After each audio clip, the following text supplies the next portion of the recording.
this honor bestowed upon me. Thank you. You know, the social media generation is very interesting. I mean, when we're growing up, your parents would tell you, don't blow your own horn. Let somebody praise you, you know? But in this generation, when you win something, I've won. Honestly, if you win an award, it's a way of also inspiring people who emulate you. It's a way to commend yourself and your team, because Sonny does not work by himself. And opinions aside, if he's won it, he's won it. Yes, see, American President Joe Biden, Kamala Harris have given Prof. Dr. Sonny Berry PhD award. Please, what event? Where was it held? And why was the award? I just want more so I can write a story. Bridget is always trying to make these things interesting, and a lot of Thank people. you, Bridget. Sonny Berry appears to be a successful comment. artist, man of God, so his obsession with fake awards degrees makes no sense to me. Sigh.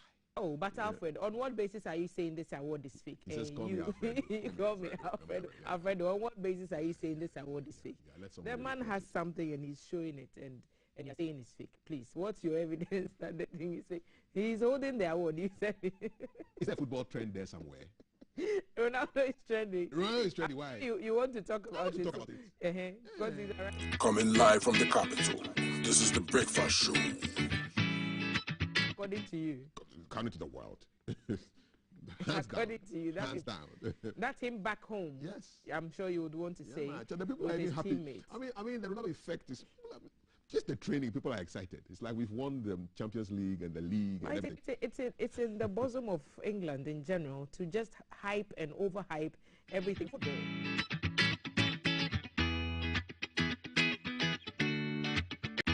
Coming live from the capital. So much. I'm a Messi person, but Ronaldo is an exceptional player. 30 goals. His agenda 111 has also. He's got his 111 international goals. He's over that. It's now agenda 30. You see those ties? 30 goals are coming from those ties. Good on you. Yes, and the head as well. So that's him. Ronaldo, you can call him Penaldo if you want, but that man is an exceptional player. And his presence at Manchester United, obviously doing great things for the morale of the club. Ole Gunnar Solskjaer, I'm sure, is over the moon. I saw an old video of him years ago when he was at Man U. Him, Ferdinand, and Anderson. So the journalist asked Ferdinand, who's the greatest player in the world? Anderson says, Ferdinand says, Maradona. They asked Anderson the same question, Maradona. They ask Ronaldo, he says, me, with a serious face. This is when he's at Man U. So why do you respect Ronaldo for saying when somebody wins award, then you are casting he has it. He's manifested it. Yes. Yes, he's manifested So when it. Sonny Badu also comes and says, I won an award, that's not him blowing his trumpet. That's him knowing what he's good at and then owning up to his greatness. So kudos to Manchester United. Let's see where you place this league season, and if you can surprise us with a UEFA Champions League win now that your talisman has. Give them the trophy already. Shut the league down. Not yours, shut the league down. This has been your social media trends this morning. We'll have another sit down with the Minerals Commission a bit later on in the program. We're also talking about rabies and why you need to take it seriously to get your pets vaccinated, and what steps you can take to also protect yourself if you do indeed get bitten by an animal, so a dog, a cat, or any of those carriers. An important sit down we will have this morning. So much more planned. Calf will sit down with his panel to look into the headlines, and on the lighter side of the table we'll be looking at menswear, and I'm sure you'll be interested in what details would be coming up in that segment. So you do not want to miss. Is it boxer shorts? Men wear many things, so I'm sure we'll find out. Look at that. Are you talking about boxer shorts? It's menswear. It's menswear. So we'll be back to continue. Stick and stay. Remember to follow us on our social media handles. We're on Facebook. We are on Twitter. We are on Instagram and also on YouTube. And we are streaming. So send your comments to those streams, as well as our WhatsApp number 055-5561034. Thanks to our sponsors, Awake Purified Mineral Water, Adonko Next Level Energy Drink, and Shield Aquatic Paint, befitting by SFBG for my lovely outfits. And we'll be back. Stay with us. This is the Breakfast Show.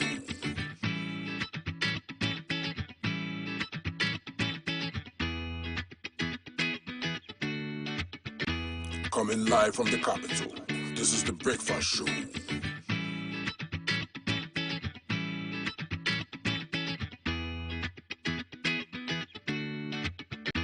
Coming live from the capital. This is the Breakfast Show.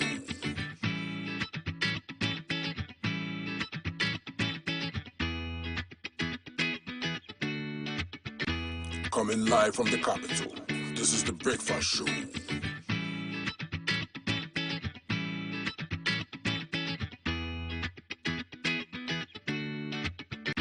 Coming live from the capital.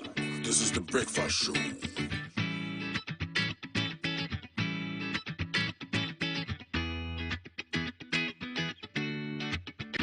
Coming live from the capital. This is the Breakfast Show.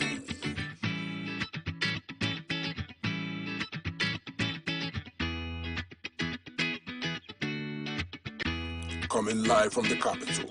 This is the Breakfast Show.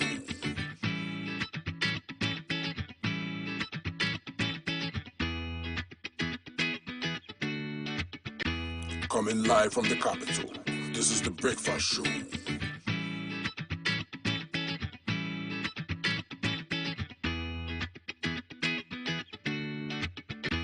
Coming live from the capital.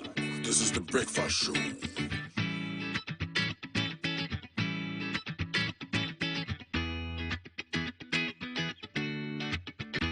Coming live from the capital. This is the Breakfast Show.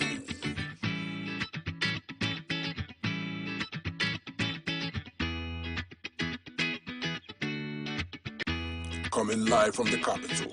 This is the Breakfast Show.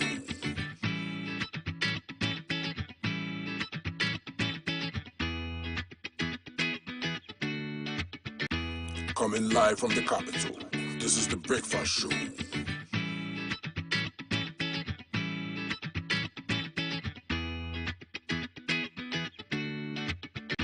Coming live from the capital. This is the Breakfast Show.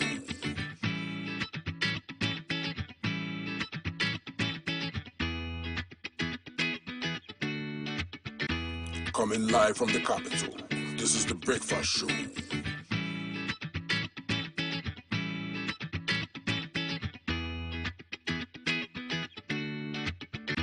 Coming live from the capital. This is the Breakfast Show.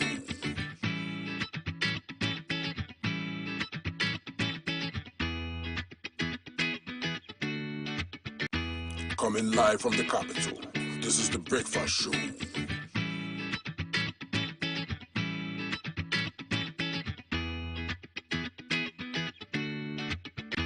Coming live from the capital. This is the Breakfast Show.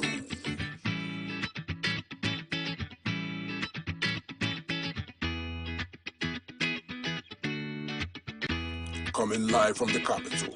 This is the Breakfast Show.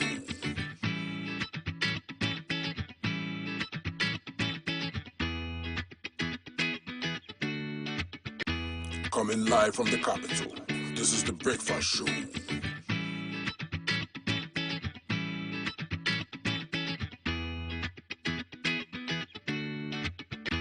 Coming live from the capital. This is the Breakfast Show.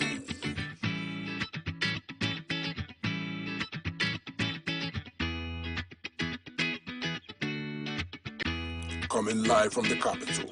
This is the Breakfast Show.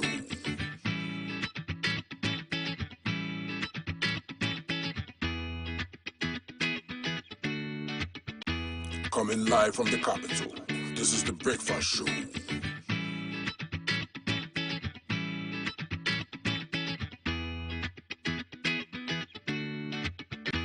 Coming live from the capital. This is the Breakfast Show.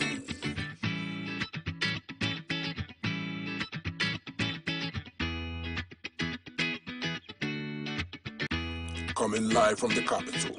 This is the Breakfast Show.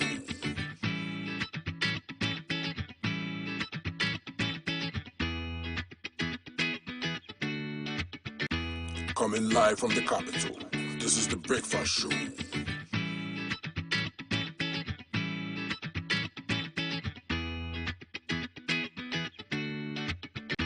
Coming live from the capital. This is the Breakfast Show.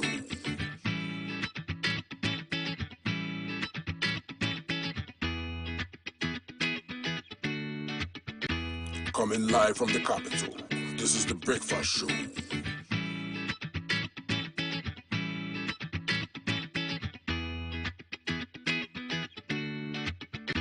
Coming live from the capital, this is the Breakfast Show.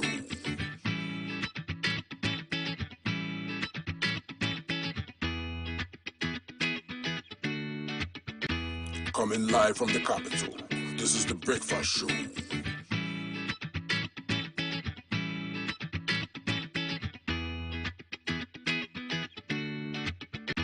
Coming live from the capital, this is the Breakfast Show.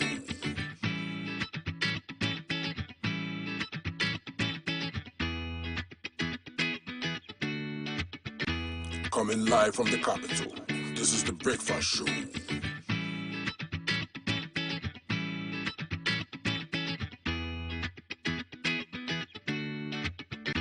Coming live from the capital, this is the Breakfast Show.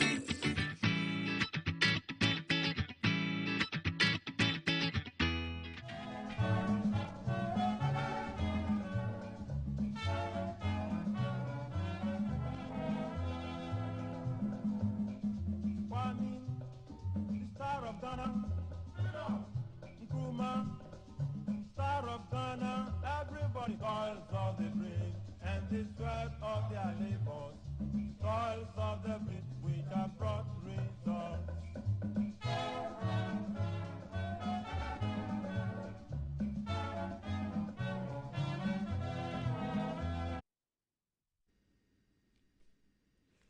Thanks for staying on, and we're celebrating Dr. Kwame Nkrumah this month of September. His quote for today: "The forces that unite us are intrinsic and greater than the superimposed influences that keep us apart." Dr. Kwame Nkrumah was celebrating you this month of September, the month of his birth. In today's time with the Minerals Commission, as we do every Wednesday, we are going to discuss the Minerals and Mining Health, Safety and Technical Regulations 2012, LI 2182. Last week we looked at the Minerals and Mining Support Services Regulation 2012, LI 2174, requirements for registration and categories of service providers, and how Ghanaian businesses can take advantage of the opportunities presented by the regulation. Today we are honored to have Mr. John Amwenyi, yes, Deputy Chief Inspector of Mines of the Minerals Commission. Welcome, sir. Thank you. He's going to provide us insights on occupational health and safety as enshrined in the Minerals and Mining Health, Safety and Technical Regulations 2012, LI 2182. So I presume just by the title of it that it's all about safety at the mines. Yes. And this is to protect lives of persons who work there. Yes. And also ensure that the equipment perform the way they should be. So this is basically to ensure health, safety, and then secured mining environment. Okay, and that's important because... Yes, because we want everybody to return home with 10 fingers, 9, all the tools to be.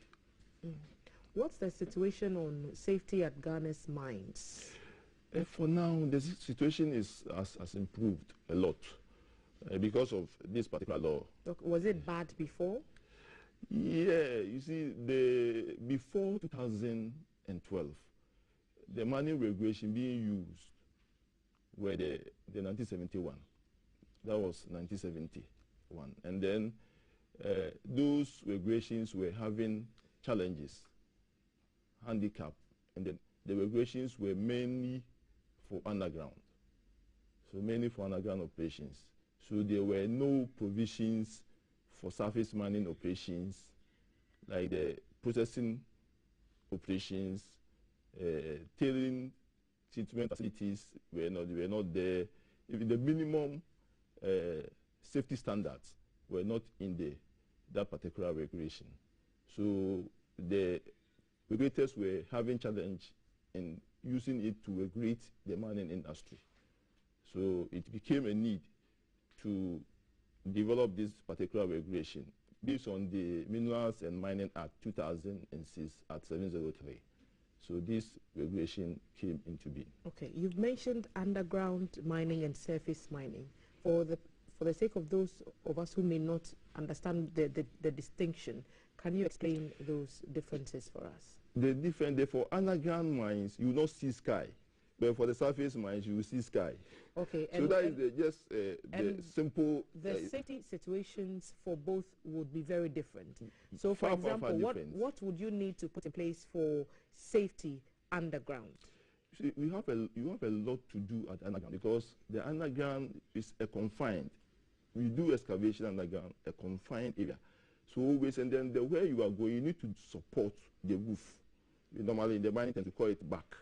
You need to support the back. So as you move along, you excavate, you support the walls, and then you support the back, so that people can just move in freely. Based on the technology, the excavation has been widened. Formerly, we used to have 1 meter by 1 meter, like the dimension. But now we have the length, the width is around about 5 meters, 5.5, and then the height is about 6 meters.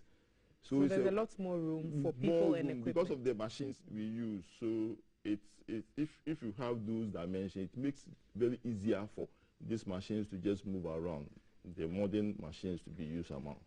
Those days, it's only the excavation is about 1 by 1 meter excavation. And people, we just only work. We were using these outmoded machines like the scrapers and then so on and so forth.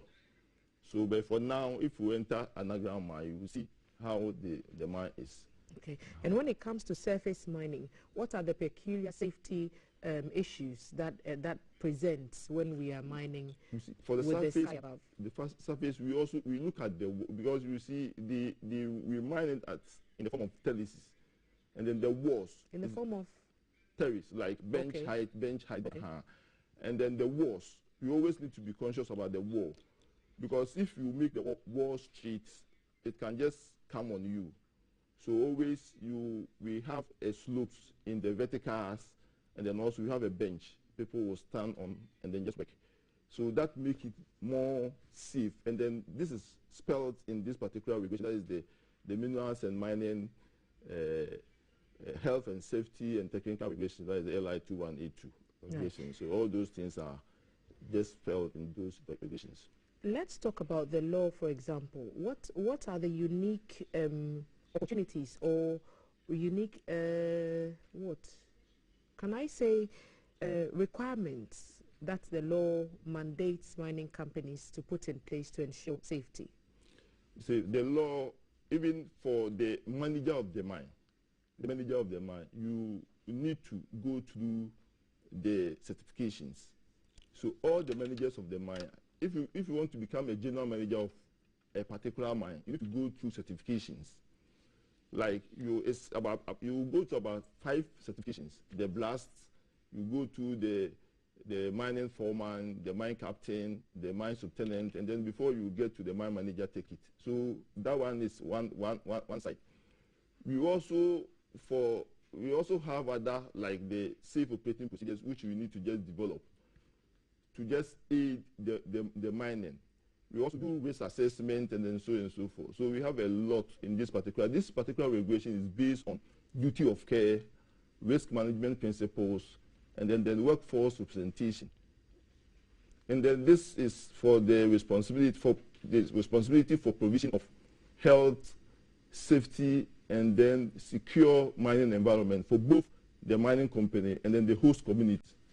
Okay, so duty of care, tell us about that. Duty of care simply means that you will not harm me, I will not harm you. And then, like, if you are working under me, I'm the supervisor, you are working under me, and then something happens to you, I will be cautioned. So, like, you should be my keeper, I should also be your keeper, so that we work safely and then we go home safely. So basically, that is the duty of care. So, like, if you are doing everything, you need to just go by the procedure given to you. And then we have something called plan observation analysis, like a plan work observation. As you are working, we also have other people looking onto you. At times, you have a control room where a person will be there and then also watching what is actually happening. And does the law put some systems in place for regulating some of these dictates that it mandates companies and workers? Yes, everything is the law. You see, as I said, the manager, even the operators, you need to be competent. If I say competent, you have to go through the examinations. You have to go through examination by the mining inspectors. The chief inspector of mines has to award you, giving you a certificate that you can operate in the mines. So if you go into the mining industry, all the people there are competent. We normally call it that they've gone through the regulations. But before you can just work in the mining industry like a supervisor and then so on and so forth, you need to know every aspect of the regulation. So you need to go through the LI 2182, that is the health and safety, is the basis for working. So is it something that you issue safety certificates or licenses to companies that comply with the standards provided or talked about in the law? You see, we normally do. We do annual mine safety competitions. Even last Sunday, we were even here to do this. What do you know on this safety? We have statisticians who look at all the activities going to the mine, because every mine is supposed to return. We have a returns. You have to return your production. You have to return your environmental, your accident. So they compile all these accidents. So we know the man who is doing well, the man who is not doing well. We also do mine audits. That one is also annual affair. We do mine audits, and then we combine with even the chamber, the Ghana Chamber of Mines. We combine with them, and then we go to all the mining to just audit their minimum standards based on this LI 2182 to know whether the mines, those things they are supposed to put in place are there for people to work safely. So that is another thing we also just do too. So what are the causes of mine accidents then, and what measures can companies and individuals put in place to bring the numbers even further down? For mine accidents, you see, I will just summarize into two. We have unsafe acts and unsafe conditions. So if I say the unsafe act is the individual and the company, their behavior. So like people, you are not supposed to use the machine, and then you go in to use. You don't have permit to work, then you just move in to just go and use, because every permit has its conditions. So if you are not given a permit, why should you work? If you are not supposed to drive like in our rules where you are supposed to drive 50 kilometers per hour, and then you are just doing 100 meters per hour. You are doing unsafe act. That is those things I'm just talking about. If you look at unsafe conditions, we are talking about the hazards, the various hazards, and then hazard is anything that can cause harm. So we look into these hazards. We have the mining inspectors. How we just look at these things. We have mining inspectors in the regions. Currently, we have 5 regions. We have the Kumasi region, we have the Takoradi region, we have the Tamale region, Koforidua region, and then Accra region. And then we have the regional managers, and then we have the inspectors working under the regional manager. So they go to the mines, because the Minerals and the Mining Act 2006 at 703 has mandated the Inspector Division of the Minerals Commission to conduct mines inspections and also enforce this regulation, the actual law I mentioned, and also the LI 2182. So they need to enforce this regulation. So the mine inspectors go to the mines to ensure that these regulations are enforced. Okay. Apart from that, the regulation, if you look at the LI 2182, the regulation itself, if you look at the regulation 35, regulation 35 also says that it is the responsibility of the manager of the mine to enforce this particular regulation. If you also look at the regulation 511, the same regulation 511 of the LI 2182 also says that the manager of the mine must ensure that each worker complies with this regulation. So based on this one, if you're a manager and then you couldn't ensure that your workers comply with this regulation, you will be sanctioned. So there's a responsibility when it comes to unsafe acts. There's a responsibility on the individuals, so the workers, and there's a responsibility, a broader responsibility on the company. And the company is supposed to ensure that the workers have everything they need to extract safely.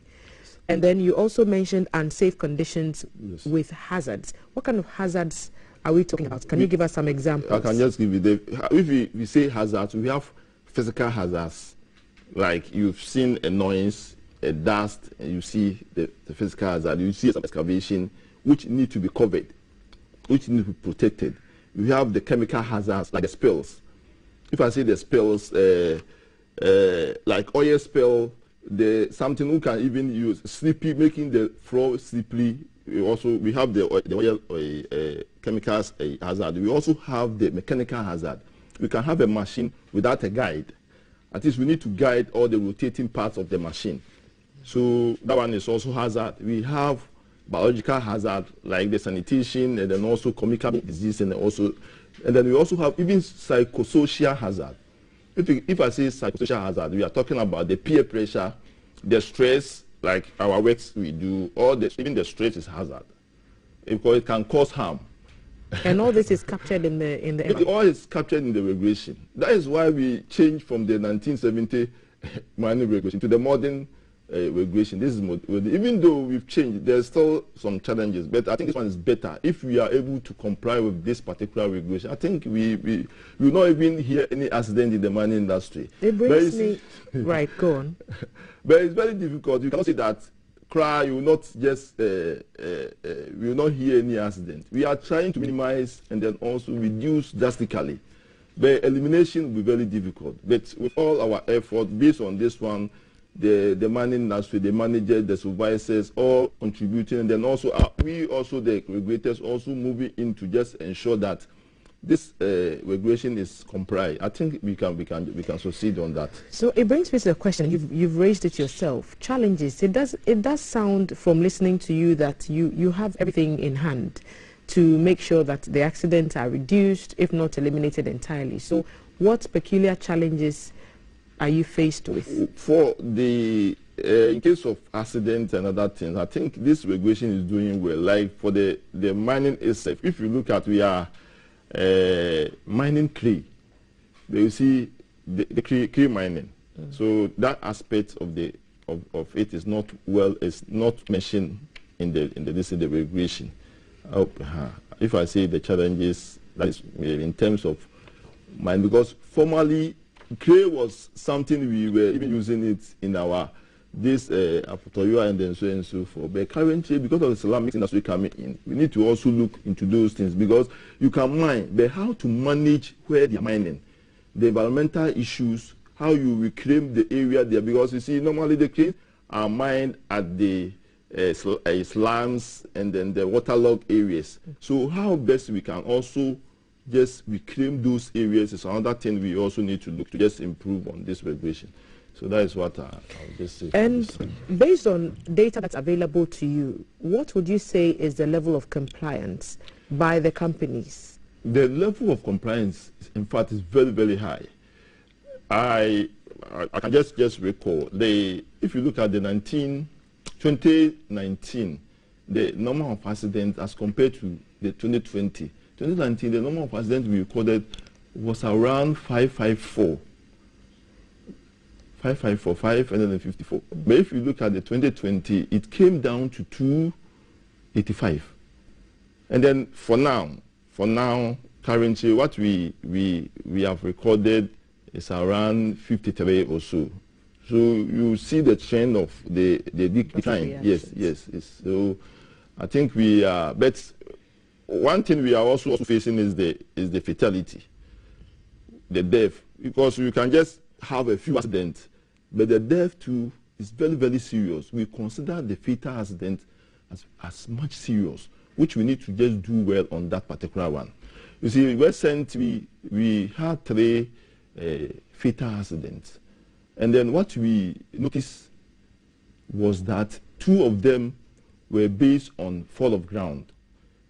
You see, we normally call it fall of ground, which is very difficult to detect, because especially the underground, and then the two were underground, fall of ground. So fall of ground means somebody fell? No, the ground will fall on you. Okay. Yes, and then because of this, we've written to the mining companies to come out with their ground stability monitoring program. This is purely geotechnical issue. So they need to come out with the ground stability monitoring program, which we've written to them.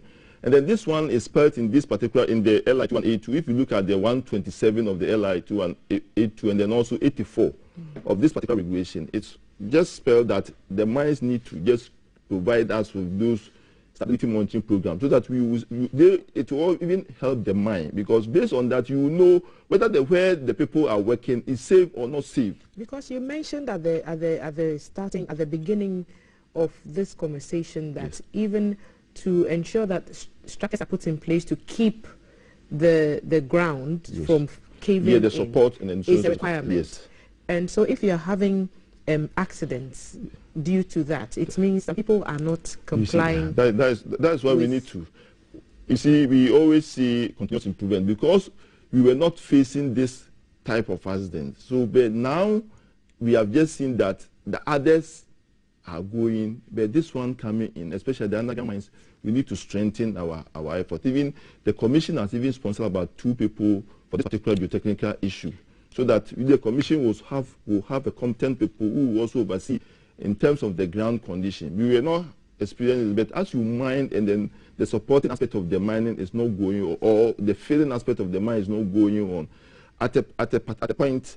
Who does the supervision to ensure that the companies are playing by the rules? The inspectors. That's what I said. We make sure that we have the inspector division of the Minerals Commission, which is the division of the Minerals Commission. We have the inspectors. As mentioned about the regions, we have those regional managers, and then the inspectors are working under those regions. So they go to the mines to ensure that the regulation are enforced. So when they come across somebody who is not doing what they should be doing, what sanctions could they possibly be facing? It depends on the gravity. Every aspect of the regulation give the sanction. Like I can just give, if for the 15, what I will just remember, like, let me just give the regulation 15 of the LI2182. Say you need to, if you fail to obey the lawful order of an inspector, you can be sanctioned by paying a CD equivalent of $10,000 US. Just mere failing to comply with the inspector's instruction, you'll be sanctioned. So every regulation has its own the sanctions and then the breaches, which is they are all spelled in the regulation. The area which was not spelled, if we can have some areas which are not spelled, and then though we have a common one at the regulation 56 of that LI2182, which will, if the area is not, if that particular regulation is not mentioned the sanction, we use the common one at the 56 to just sanction the. Okay. We've focused a lot on safety of the personnel and safety measures to be put in place by the companies. What are the safety implications on mining communities as we begin to maybe bring this conversation to an end? I'm sure we'll pick it up again. Yes. But what circumstances do mining communities face, and how can those be addressed? The mining communities, especially like the blasting. You see, the blasting aspects of this, according to the regulation, the exclusion zone need to be protected. Exclusion zone need to be protected. So that is what we also doing, so that we will not want the vibration aspect to get into, or the fire rod aspect to get into the communities. We also move into the communities because always we are in between the community and the mining companies. We try to just bridge. So we have environmental inspectors, we have the community relations officers. They just move in to the communities as well as the mining companies. So they move into the communities to ask what impact the mining activities is having of this thing. So always they are there to just bridge the gap where the mining if they are not also providing their corporate social responsibilities to the community will just voice out. And then based on that, based on the rapport between the being intermediated by the community relations officer we will just channel those to the community, we will channel it to the mining company. So that and there are appropriate structures in place to make reporting of these things possible. Yes, right. yes. Right. I think this all time would allow us to yes, we've been at this for almost half an hour. So I'm sure we'll have the opportunity to engage you again. No problem. To talk about this regulation. Our time at the Minerals Commission today, we've been talking to Mr. John Amwenyi. He is Deputy Chief Inspector of Mines at the Minerals Commission. And we've been talking about the health, safety and technical regulations in the minerals and mining sector regulation. So LI 2182. So it's all about health and safety at the mines, surface mine and underground mining, all captured in that regulation. The Minerals Commission making sure that companies comply and communities are kept safe under all conditions, even during the prospect for minerals. And still ahead in this a la carte breakfast menu, we'll have that sit down to talk about rabies. We'll be talking menswear on the lighter side of the table, and we will be out and about in your community to see what traffic looks like and what issues may be coming up demanding urgent attention. And we'll be back to do all that right after this. Stay with us. Coming live from the capital, this is the Breakfast Show.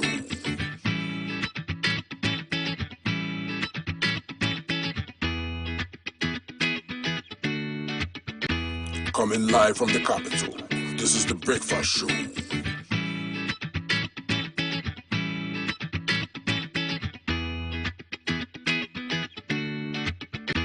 Coming live from the capital, this is the Breakfast Show.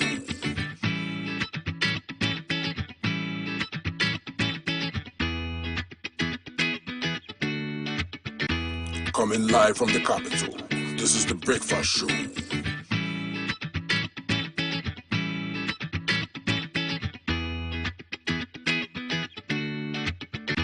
Coming live from the capital, this is the Breakfast Show.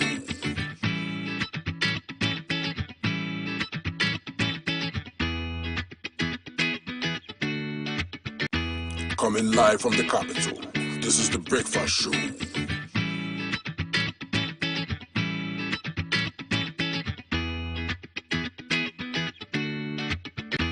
Coming live from the capital, this is the Breakfast Show.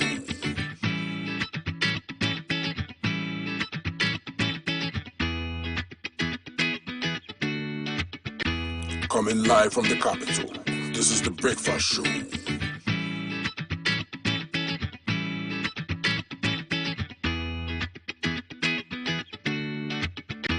Coming live from the capital, this is the Breakfast Show.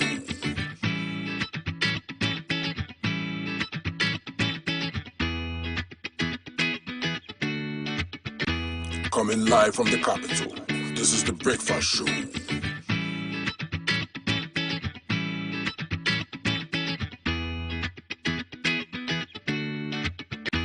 Coming live from the capital, this is the Breakfast Show.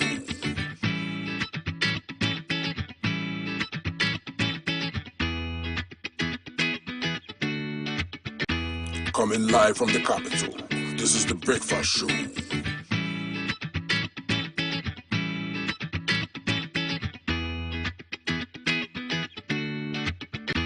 Coming live from the capital, this is the Breakfast Show.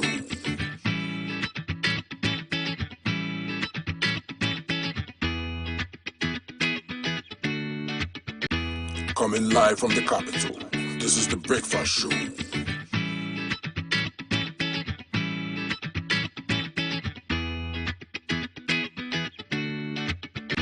Coming live from the capital, this is the Breakfast Show.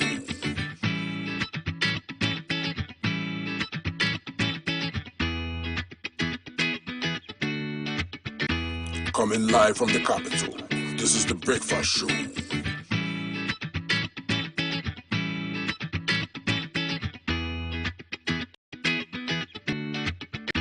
Coming live from the capital, this is the Breakfast Show.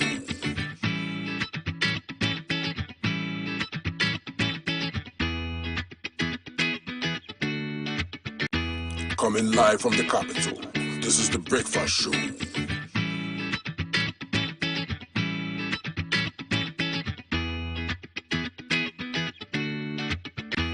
Coming live from the capital, this is the Breakfast Show.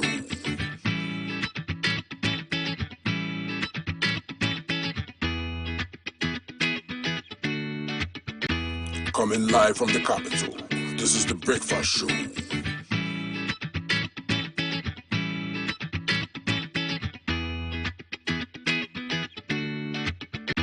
Coming live from the capital, this is the Breakfast Show.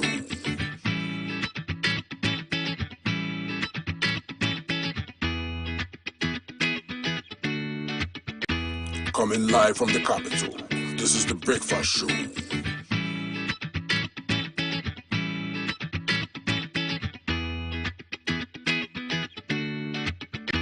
Coming live from the capital, this is the Breakfast Show.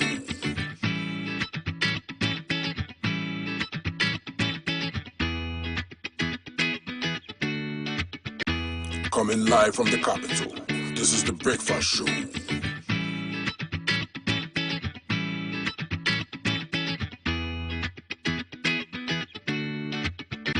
Coming live from the capital, this is the Breakfast Show.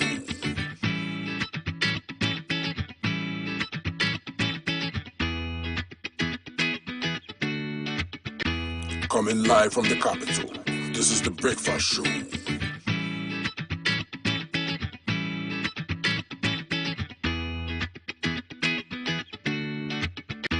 Coming live from the capital, this is the Breakfast Show.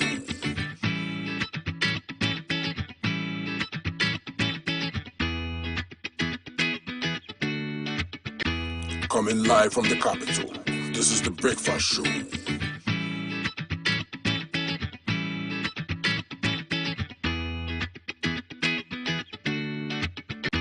Coming live from the capital, this is the Breakfast Show.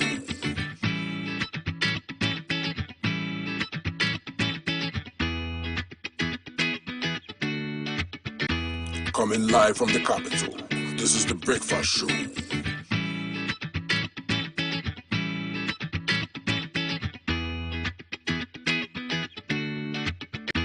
Coming live from the capital, this is the Breakfast Show.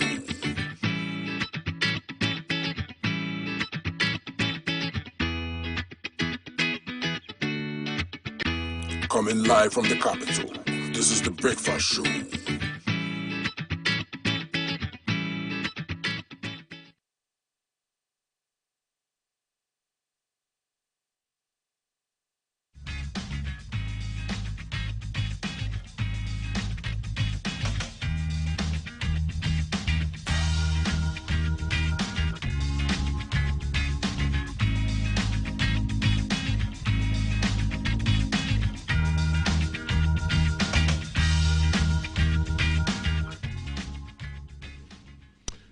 Hi, good to have you here. Hashtag GTV Breakfast across social media. Show brought to you by Away Purified Drinking Water. There it is right there.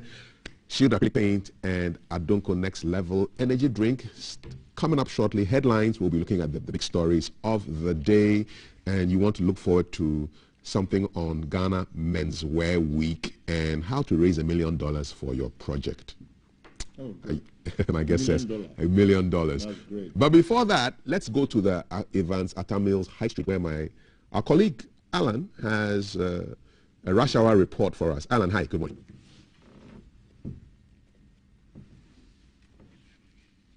Alan, good morning. What can you report from the Evans Atta Mills High Street? Hello, good morning, Kafui, and welcome to the Professor Evans Atta Mills High Street, specifically in front of the Supreme Court here in the Greater Accra region. Across the road to my right is the Baden-Powell Hall, and as you can see from the shots behind me, traffic is smoothly flowing through. There is a bit of buzz with pedestrians and obviously shoppers to the Greater Accra or the Central Business District. What there is, however, is the failure or the faulty functioning of the traffic lights on this stretch of road, and this is making the use of this stretch of road slightly confusional, especially for motorists and pedestrians. because the traffic lights have not functioned for the past 3-4 months, what you have is impatience on the part of commuters who will not wait for pedestrians to cross. There is a certain struggle for the use of the road between commuters and pedestrians who also wants to cross in order to get to their businesses. In the shots behind the traffic light, you see a certain construction coming up. What we're told is these traffic lights, the old ones are being transferred from where they are onto these new ones. And this is the reason why they have not functioned for the last 3 to 4 months. Indeed, pedestrians and drivers or commuters are having to struggle for the use because the traffic had been functional. Then there'll be a certain stop for pedestrians to be able to cross. What you can see currently is pedestrians trying to either push their way or meander their way through the traffic in order to get to Makola, which is behind me from this position. Our eye in the sky is also giving us a very good aerial view of where we are and the activities as they go on over here. You can see traffic in the general direction of the Independence Square or the Black Star Square as is commonly known. Also really very smooth with Tema Station as well as the Department of National Lotteries in the distance from us. The Supreme Court is to my left, and very soon it will be in shot. That is if we have the still shot and not the aerial shot. That's what it is. And again, you can see a good activity going on between members of the public or among members of the public, and whether or not they are here to attend the Supreme Court or not, we're unable to say. But generally, traffic so far on the Professor Evans Atta Mills High Street this morning is smooth and free flowing. Back to you in the studio, Kafui. For your report at the John Evans Atta Mills High Street right here in Accra. Our WhatsApp number is 055-556-1034. We're looking at the big stories of the day. Let me just do a run through of the papers and then we'll dive into the stories. But let me just first of all welcome my guest, former 2-term Member of Parliament for the people of Buem, which is now in the OT region. Yeah. Honorable Daniel Ashama. Yeah. Ijelawu, good morning. Wado. Kwabla is thank you, right? Yeah, Kwabla. Thank you very much. I'm learning Buem 101. Okay, so quick run through of the headlines. So in today's Ghanaian Times, you have Ghana's FDI increases. FDI is foreign direct investment despite COVID-19, says the president. Queen Mother's Foundation decries increasing killing of women by husbands. Wa Nadoli Jirapa Road now opened after facelift. And those are the couple of the key headlines in today's Ghanaian Times. Back page, Greater Accra Minister takes campaign to 3 municipalities. He's on a mission to clean up the Greater Accra region. Today's Daily Graphic has big headlines. PNC disagreements deepen. We'll be looking into that shortly. Lavish funerals in Agogo banned. And at the Spark Up Summit, the president says we're working towards 5% growth rate, assuring investors. The Finder leads with address bottlenecks frustrating investors, says the president, is charging the GIPC to do just that. President refunds over 237,000 cedis salary increment to coffers. The coffers must be smiling, saying, hey, thank you. And Mahama presided over the worst economy in the Fourth Republic. That is the view of John Bwedu. And BFT has SNIT payments to invalid pensioners to increase by 13.68%. Another headline in today's BFT is also CD records highest depreciation against dollar in 36 weeks. And yes, back page of the BFT. Yeah, Olam Force goes, well, there's some commercial news right there. And so these are the stories. I want to also just jump on the Business 24, couple of headlines for you. Yofi Grant hints that Ghana will spearhead Africa's economic emancipation. President promises high economic growth. And African countries to speak in one voice at the UN Food Summit. President refunds salary increment to state chest. I think I'll start with that one. So the president has refunded over 237,000 cedis, front page of today's Finder, to the state coffers. I'll give you some details on that right now. Why has he done that? What's going on? And I'm looking for the story. I can't find it, so I'm going to look elsewhere, and I'll find that story. Yeah, I found it. It's on page 13. Okay, so that money has been returned, being salary increments paid to him as proposed by Professor Ya Ntiamwa Bedu-led Presidential Committee on Emoluments for Article 71 office holders. So the Director of Communications in the Presidency, Eugene Ahin, disclosed it yesterday at a weekly Jubilee House press briefing, and he assures that other appointees will follow suit. Why? President says this gesture is in fulfillment of his decision to freeze salary increments for himself, the Vice President, ministers, Deputy Ministers of State, and all government appointees for the year 2021. So the President, and I'll read a couple of words attributed to him. I have taken the decision to freeze salary increment for this year for myself and all that. It is our modest contribution to reduce the damage to our public revenue and to help hasten our nation's recovery from the ravages of the pandemic, he said back in May. And so they went ahead and paid him, and he said, no, I don't want this money. 8 months, 237,000 cedis, gone back to the chest. How do you feel about this decision, Honorable Ashama? Thank you very much, and I say good morning to our viewers. In the first place, I will thank the President for doing so. But in the second place, or point, is so lamenting. I am lamenting over this issue. And this is what we always say, that the institutions are not working. The institutions are not working. And he is pretending over institutions that are not working. When did he issue the directives? In May. But still, they continue to pay to him. So you should ask himself, if the institutions are working, will that money go to him at all before he'll be saying that you say you are freezing salary increases. And this is your name. His Excellency Nana Addo Dankwa Akufo-Addo. Every month you have to take this. You issued a directive in May, June, July, August, September. So up to August, they are still posting the increased salary to you. Now you've taken your pen and check and write. It means the institutions are not working. And this is what we should be looking at. We are always saying this in a constitutional era.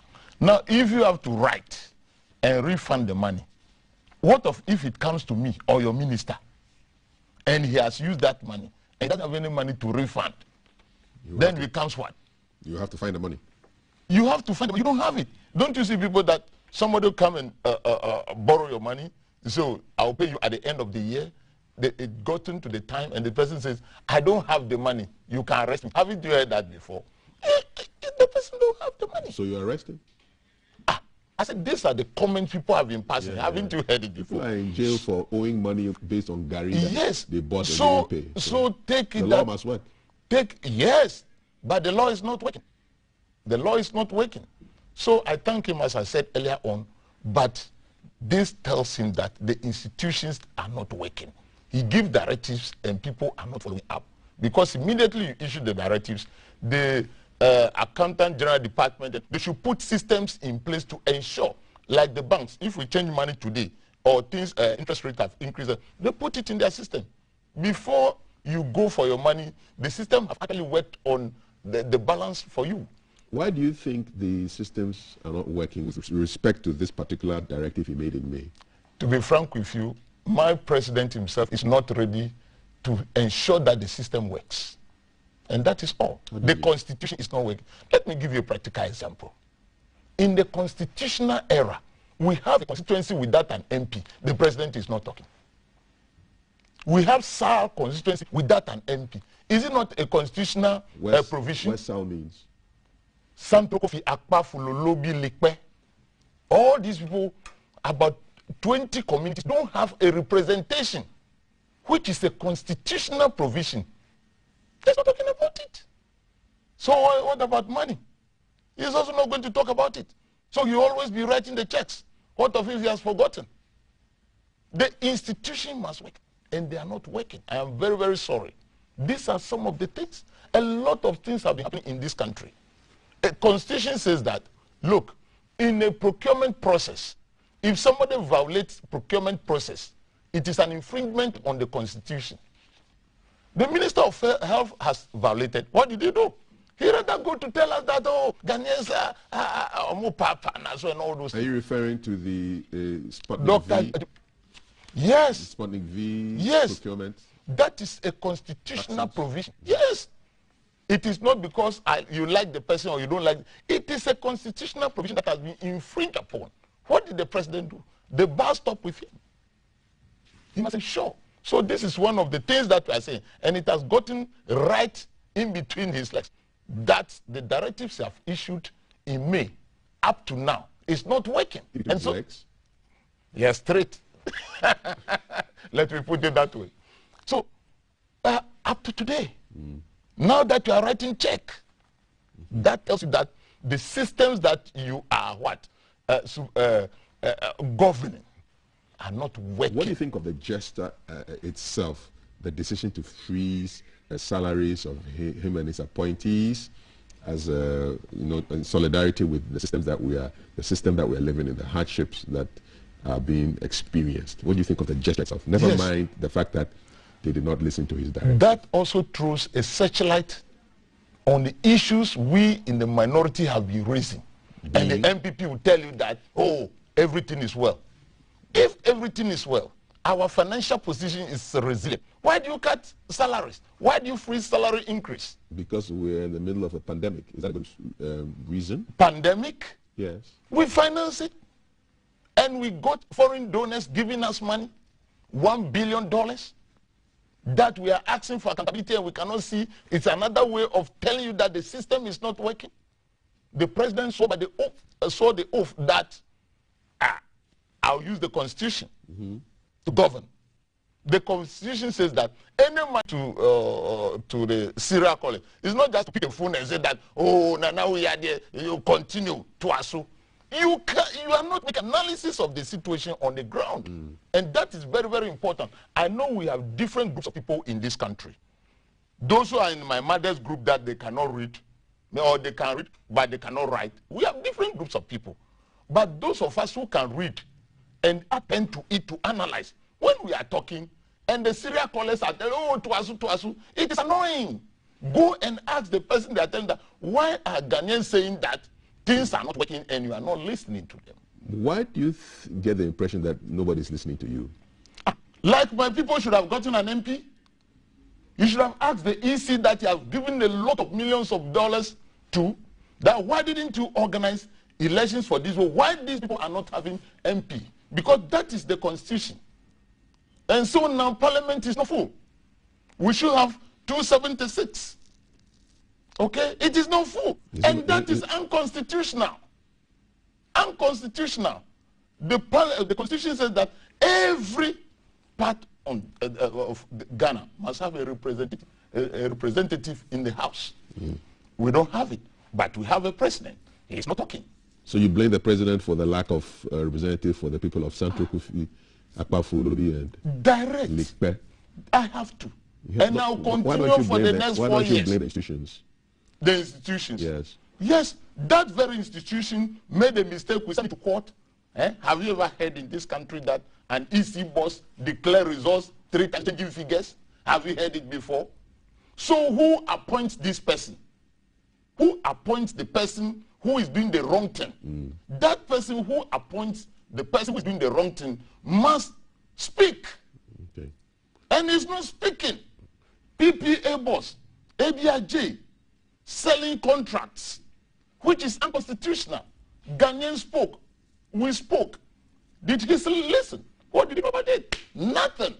You get to right. We've gone a very long way from refunding of 237,000 cedis. We are now talking about procurement. No, those are some of the things that shows that the system is not working. I am just pinpointing or throwing light on them. 1, 2, 3, because somebody will say that, oh, you are just talking about politics. So let me give you empirical evidence on the ground. The former flag bearer of the MPP in 2020, Mr. Mahama, has called... Of NDC. Of NDC, I beg your pardon. Great. Has called for a forum to discuss these issues.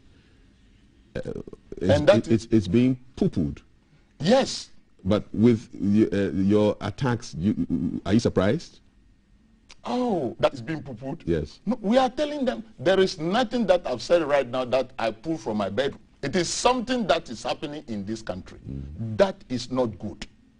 Yes, they will do so. But if the president took a decision that we will not increase salary this year, then you ask yourself why. You can't just say because of pandemic. But the system and the economy situation is bad. Our debt to GDP is high, it's still growing. Okay. You say you took the money and pay for the past loans that you have taken. So how much have you paid? We should know that. That is social contract of respect to your citizenry. That is why we call you president. That is why we call. So president must be there for the people.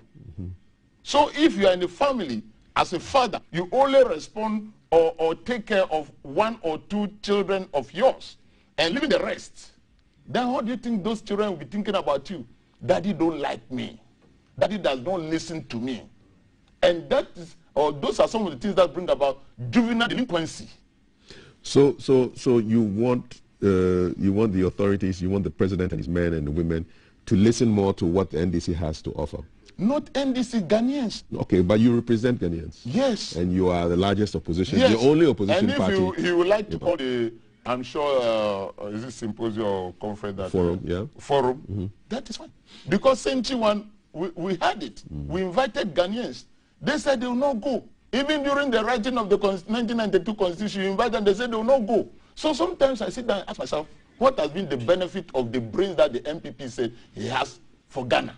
Not for NDC, for Ghana itself. You say you are competent, you are this, you are that. Okay, they say come let's write constitution, you say you don't go. Come let's have forum assembly, you say you don't go.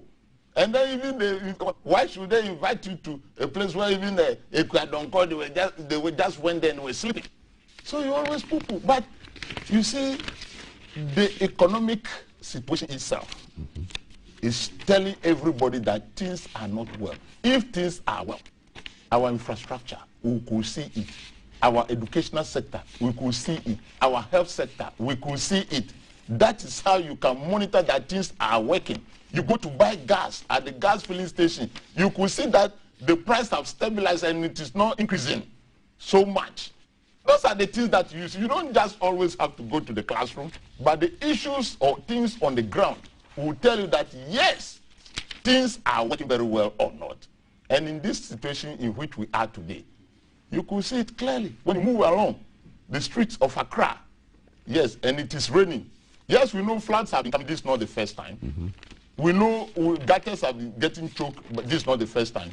But that was the time that we have incompetent people as they claim. Now that we have competent people, the worst is happening. So maybe they are not even close to be rated whether competent or incompetent.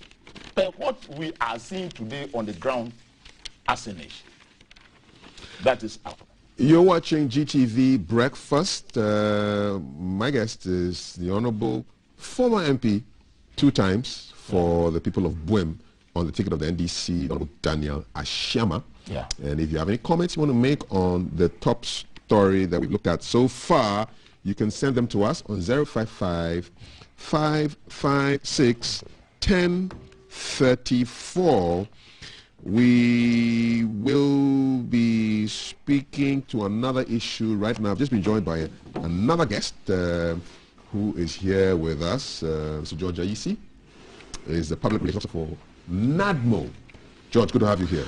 Good morning, Kafui. Yes, it's a pleasure to sit on the same, desk? Yes, desk. Indeed, same desk. So let's look at the NADMO story. So page 23, today's graphic, NADMO backs road map to end perennial flooding in northern Ghana. So the Director General of NADMO, the National Disaster Management Organization, Mr. Eric Nana Ajiman Prempe, has given his full backing to a roadmap for lasting solution to the perennial flooding in the northern sector of the country.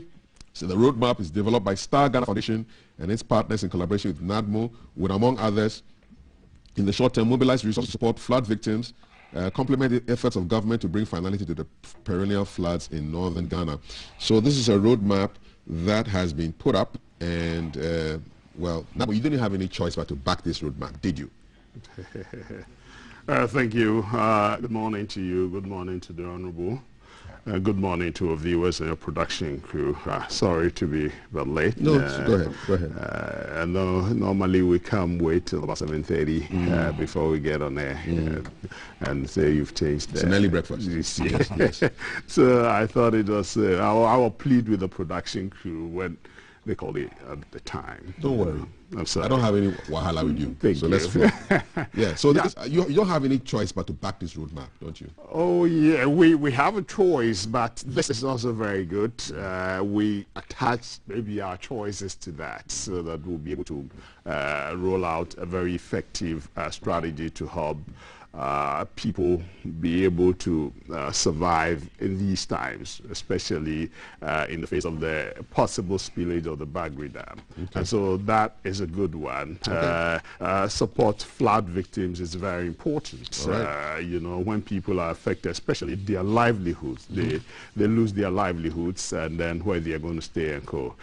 You need to support them so they'll be able to be on their feet and then survive till the floods are over, and then they can build back better. Okay. And so that is very important. And then we need to get a team to the place to be able to do this house-to-house sensitization. Okay. And then relocation, helping them integrate with their friends and families in safer and higher places. Awesome. So that's what we do. And then the last one, which is critical, how to bring a permanent solution to this peril. Because it happens every year. Yes. And I'll get the latest from you with respect to the spillage of the Bagri Dam and what's happening in the northern Ghana. But I just want to jump to another hot story this morning. I'm sure you all be interested in it. So the front page of today's Daily Graphic, PNC disagreements deepen. So there's been some internal fighting amongst the members of the People's National Convention. Internal wranglings have deepened following a new turn of events with the announcement of the removal from office of the leader of the party, Mr. David Apasera, and the national chairman, Mr. Moses Daniba, at a National Executive Committee meeting in Kumasi yesterday. It's my pleasure to have on the line the Audu Ishak, who speaks for the People's National Convention. Good morning. Assalamu alaikum. So that will give me rice. Audu, can you hear me? We're trying to connect with the representative of the PNC to speak a little bit more about what is going on in this party. Can you hear me, Audu? Yes, Captain. Yes, assalamu alaikum. I have in front of me a communique which was delivered at the end of an extraordinary PNC National Executive Committee meeting held in Kumasi, 7th September 2021. In brief, tell us what this communique means. Who convened this meeting? Well, Kafui, good morning. Good morning. I am the National Communications Secretary for this party. I am supposed to speak formally and officially to issues concerning the party.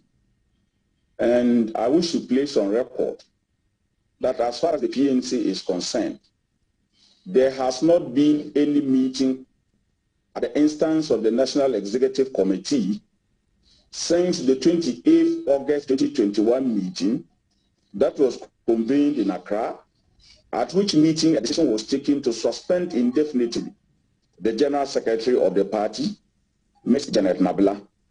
And so that is why the party had to issue a statement yesterday when reports came through the media that there was a supposed or purported National Executive Committee meeting in Kumasi yesterday, at which this particular communique was issued. As far as the party is concerned, this particular meeting cannot pass for a National Executive Committee meeting, and so the party officially dissociates itself from that meeting, and as such, anything contained in that communique cannot hold and must be treated with the contempt that it deserves. Are you saying that was a fake meeting or a non-meeting? Absolutely.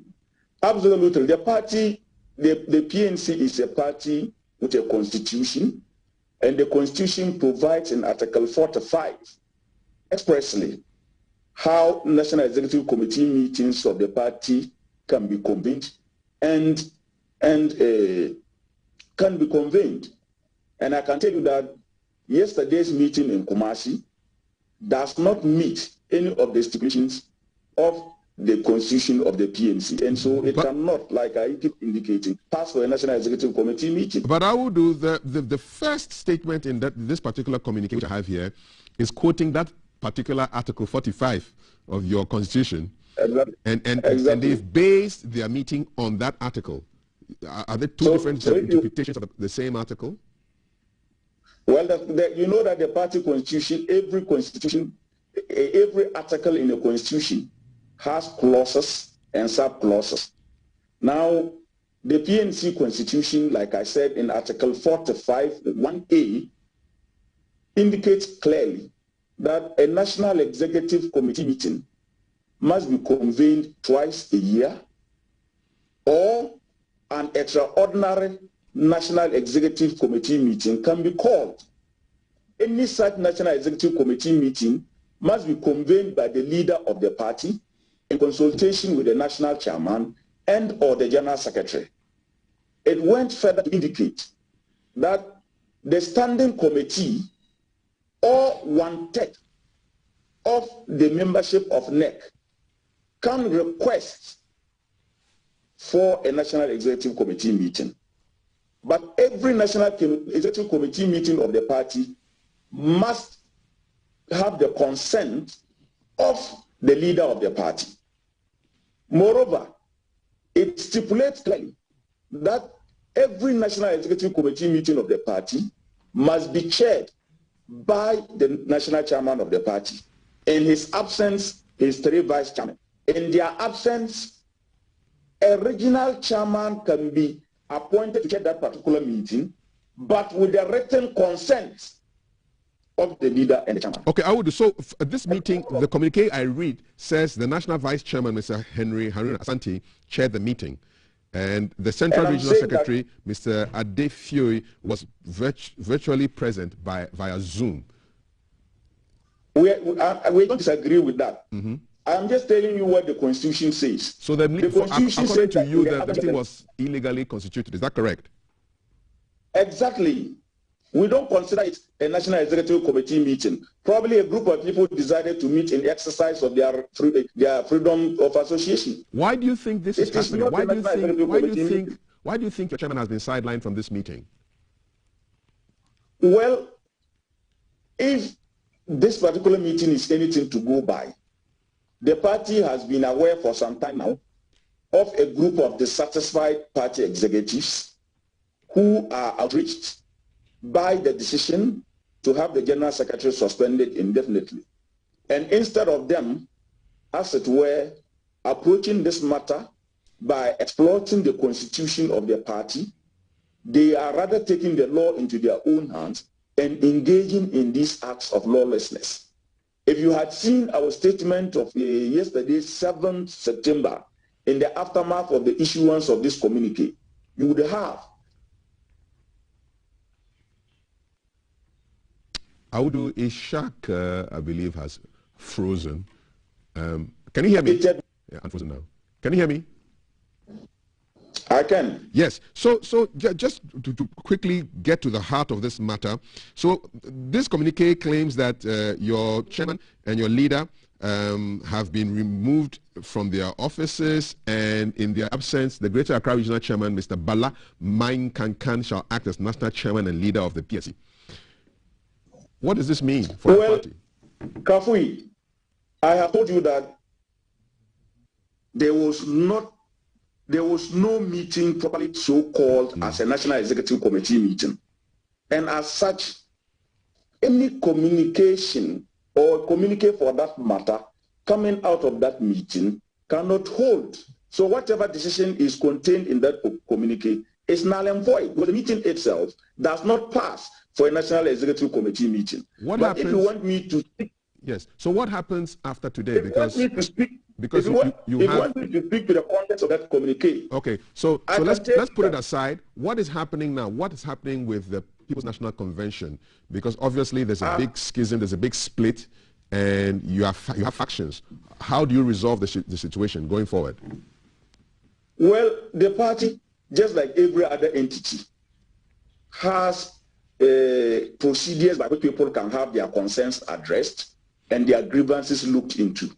And so if anybody in the party feels hard done or dissatisfied with a decision by not being a body, but the National Executive Committee of the party, they know what procedures to go through. And so if they rather decide to engage in what I call blatant lawlessness, these are not people who are interested in us to having the PNC reorganize itself and emerge stronger. But I keep saying, it is just a storm. The party would go through that storm. We have a Council of Elders, we have National Congress that will come up and all of that. All of these things still have the opportunity of being addressed with the party for us to see the way forward. What is the way forward now? What actions are you taking from today? The people... Well, the party is meeting today. The Functional Executive Committee of the party is meeting this morning at the party office. And later on in the day, probably the media would get to know what the meeting was about. Awudu Ishaq, thank you very much. Speaks for the People's National Convention, going through some internal wrangling there. And as he said, they will have a meeting today, and we shall bring you updates on this as soon as we get the updates. Hashtag GTV Breakfast. WhatsApp number 055-556-1034. What do you make of what's going on in the PNC? And Honorable Ashama, what are your thoughts? Has anything serious like this ever happened in the NDC? Oh, every political party at a point in time will experience some cracks or internal wrangling, and I think they are really having their share. But I'll pray for them that this should not break the party. We need more political parties in this country so that we can continue with our democratic dispensation. Because looking at it, the vice chairman was there, this person was not there. So there's serious internal wrangling, and I pray with them that they should settle these things and let us. They still have time before election 2024. Their general secretary, the lady, was kicked out, and hearing that the chairman is being sidelined and all those things. I think they are in business balance storming stage. They should try and put things together, and we are very sure this will go on well. But one thing I'll say is that if you have a political party with its constitution, all members should abide and go by it. Don't be picking some parts of the constitution. You are holding a meeting based on that particular article or issue. Please, let us all abide by the constitution of the party. If the chairman or the secretary have done something wrong, let us sit down and streamline things and then move forward. But I'm sure they are having their share. It is just a warm water. They shouldn't let it be hot water. Shouldn't let it be hot. This is political disaster management. So I don't know whether NADMO has any advice for this political disaster that is brewing. Gafu is always creative. We'll assess it and we'll go in. That's like a Bagre Dam spilling over the party there. All right. Gentlemen, I thought I agree with the man you spoke with. Who convenes a political party meeting? It's the chair. And so if you sideline or sidestep the chair and then you go ahead doing and swearing in somebody as acting general secretary, it's not good. It's not good. They should sit down and then iron out their differences. But don't forget to be there, NADMO. Don't forget. Mr. Mahama is in the news. I look at the trends and almost 6,000 tweets because of 3 words he uttered: do or die. He says election 2024 will be at the polling stations, and it's a do or die affair. This thank you tour is generating a lot of heat in the system. Is he taking advantage of the situation to start his campaign early? Thank you very much. Taking advantage, no, it's just thank you tour. The people have voted massively for his manifesto or the NDC's manifesto, and he has to go around. But you lost the election. Yes, he didn't say that we've not lost. He said we have agreed, even though he said that it was stolen, but we have accepted, has gone to the Supreme Court. What the Supreme Court says, in the interest of the people, will agree. But, you know, this do or die will lead to a lot of interpretations. Really? Oh, what do you understand by do or die? Oh, to me, he's actually letting us know that what happens in 2020, we must not let it happen in 2024. What is the do and what is the die? The do and the die is that, you see, we must make sure we police our ballots at the polling stations very, very well. That is the do. Police it and get the real figures so that it will not happen again that we are going to court after, oh, this is not correct, that one is not correct. At the point where we are counting the ballots at the polling stations, the right thing must be done there. What was done when you were being elected into parliament? Who counts the ballots? Oh, actually, for the members of parliament, you are declared at the constituency level. So at the polling stations, your agents must be there to make sure that what you've gotten is what is recorded. Many a time, figures do change. Figures do change. In my case, how do figures change? Yes, 91 can become 19 if you are not alert. It has happened to me before. 91 can become 19. We're not keeping a running total. You have a lot, and when we have around 90 polling stations. So if one person makes a mistake over there, and the figures 91 becomes 19, and another one 62 becomes 26, that is how it goes. Then your polling stations are not vigilant, or they can't count. That's what he is advising, that in 2024, we must do the right thing. Should he not be talking to his polling stations, why make a statement on the radio station? You see, those who are giving a different interpretation, and they are not NDC, they just want to be nosy. No, he's talking to Ghanaians. Yeah, we have agreed, but he's talking to us. But you just said that it's an internal issue. So why do you think he made that statement on a radio station? We saw a lot of things that happened in 2020 elections. Like? As we are sitting down here, I spoke about SAL. Yeah. I spoke about SAL. If that constituency were to have an MP, it could be an MPP MP or NDC MP. We don't know. But that alone, we not having that, has undermined our election process. Why should it be so? Your party had a big issue with the president's all die be die statement when he was an opposition candidate. My flag bearer says he's not saying all die be die. He said do or die. Yes, but I am just juxtaposing it with your sentiments when the all die be die, the infamous all die be die statement was made. With me, I always speak with passion.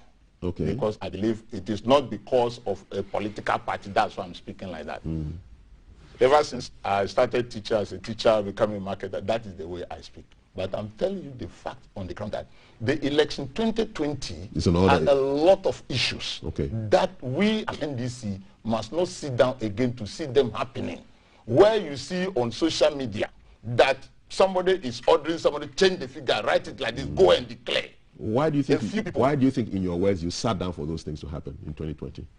Yes, that is why I said that my flag bearer said that we've learned our mistakes. No, why did you sit down for things to happen? No, we thought things would go in the right way. Take Techima South, for example. You were not vigilant. Not that we're not vigilant. The pictures that were brought, have we sat down to edit them as EC? No. The case is in court, right? But what prevents us as political parties to say, okay, EC should call, bring all the pink sheets, let us look at it. What prevents us from doing that? So you support the do or die statement? What do you mean by support? Your flag bearer said, I am explaining what must happen, and I agree with that. You agree with the do or die? Yes. It must happen. We must be very vigilant and make sure that next time 2 or 3 people should not ask the EC boss at the district level or municipal level to declare this figure. What do you say to those who have a problem with this do or die statement? It sounds like a reckless statement. What do you say to somebody who has that? It is open to a lot of interpretations. So what do you say to a person who thinks that it's a reckless statement? No, to me, they should just calm down and let us do the right thing, because for one reason that they couldn't question the EC for declaring results, changing figures 3-4 times. That tells you that what Mahama is saying is true. Yes, this is not the first time we've been to Supreme Court with a voter problem. Yes, but what has happened? Even the EC, what we sent to court, and people say, why didn't you bring your results? Why didn't you bring your results? My brother, the issue is that somebody tells you that on the blackboard 1 + 1 is equals to 3. That person should come and show us the formula. It does not concern the pink sheet. But that has not happened. But we have accepted what the Supreme Court has said. But knowing very well that there are issues in 2020 elections, in 2024, it must be do or die. Can the NDC be accused of inflaming passions? Not at all. He didn't say no, somebody should go and take gun and shoot anybody. No, it's all do or die. What does it mean to you? Even Nanado said all that be died. That was even stronger, but nobody. Okay, so it's like a do me. Advising? No, not at all. No, it's advising. Do you think if all these things were to happen right, former president will not say this. So it's admonishing us to be alert in 2024 and make sure that the vote, the people's will, is what will be declared. Could he have used different language? The one he has used is, I think, is the best. Has it energized the NDC? Are you guys happy? We are already energized with the economic situation of this country. It is not only our leader who is speaking. We are already. This morning, your reporter says what? The traffic lights, the traffic light that we bought, the bulb and all those things, they are not functioning. So you drive as if you are driving in the wilderness. So that alone has energized Ghanaians. When you go to areas where you see potholes, and you know your shocks are getting damaged, that alone will energize you to do the right thing next time. It is not for Mahama alone to say, yes, it's what about Ghanaians are feeling it. It is not the NDC that is talking about. When my wife goes to the gas filling station, Brother Honorable George's wife goes to the gas filling station, the price that is there is what she has to pay. And so if it is skyrocket or no, moving up, okay? Then you will feel it on the ground that, why won't things be done better? If you go to the filling station to buy gas or petrol, and you see that the price is changing quickly, you ask when these prices stop. Things that will stop this price is what is energizing us to get ready for 2024. And you have the solution, should you win? Should we win? That is why I think former President Mahama is asking if the government will listen for a national dialogue. We've gotten to a stage that all Ghanaians must come to the round table. Is he the one to make this call? No, he's just appealing. This is advisory. It's not binding on the president. He would like, if he like to take it. The time he made the Senchi Accord and all these things, they didn't go. Do you think a non-political actor making this call would have been more welcome? Maybe a chief. Everybody can make the call. Nobody should say that it is not Mahama who should make the call. Mahama is a Ghanaian. He's a politician too. Yes, and politicians are the people who collect your tax. He has a stake. The politicians are the people who collect your tax, not the pastors. That's why we are advising them to actually keep quiet. The pastors also take tithes, but that's a whole different I say issue. Your taxes. A tithe is also a tax, don't you think so? No, but they are not accountable to the government. I hear you. I'm just ribbing you. Let me bring in George. George, what do you make of this comment? Do or die. Yeah, Kafui, I just Googled and then tried to get a dodged meaning of do or die, and something says, it said, is determined to reach one's objective, indomitable, presenting as the only alternative, complete success or complete ruin. So the complete success is the do. Yes. And the die is a complete ruin. Okay. So it's either they make it 2024 or Ghana gets into flames. Can you also Google Dive? We are not. We've gone past all that.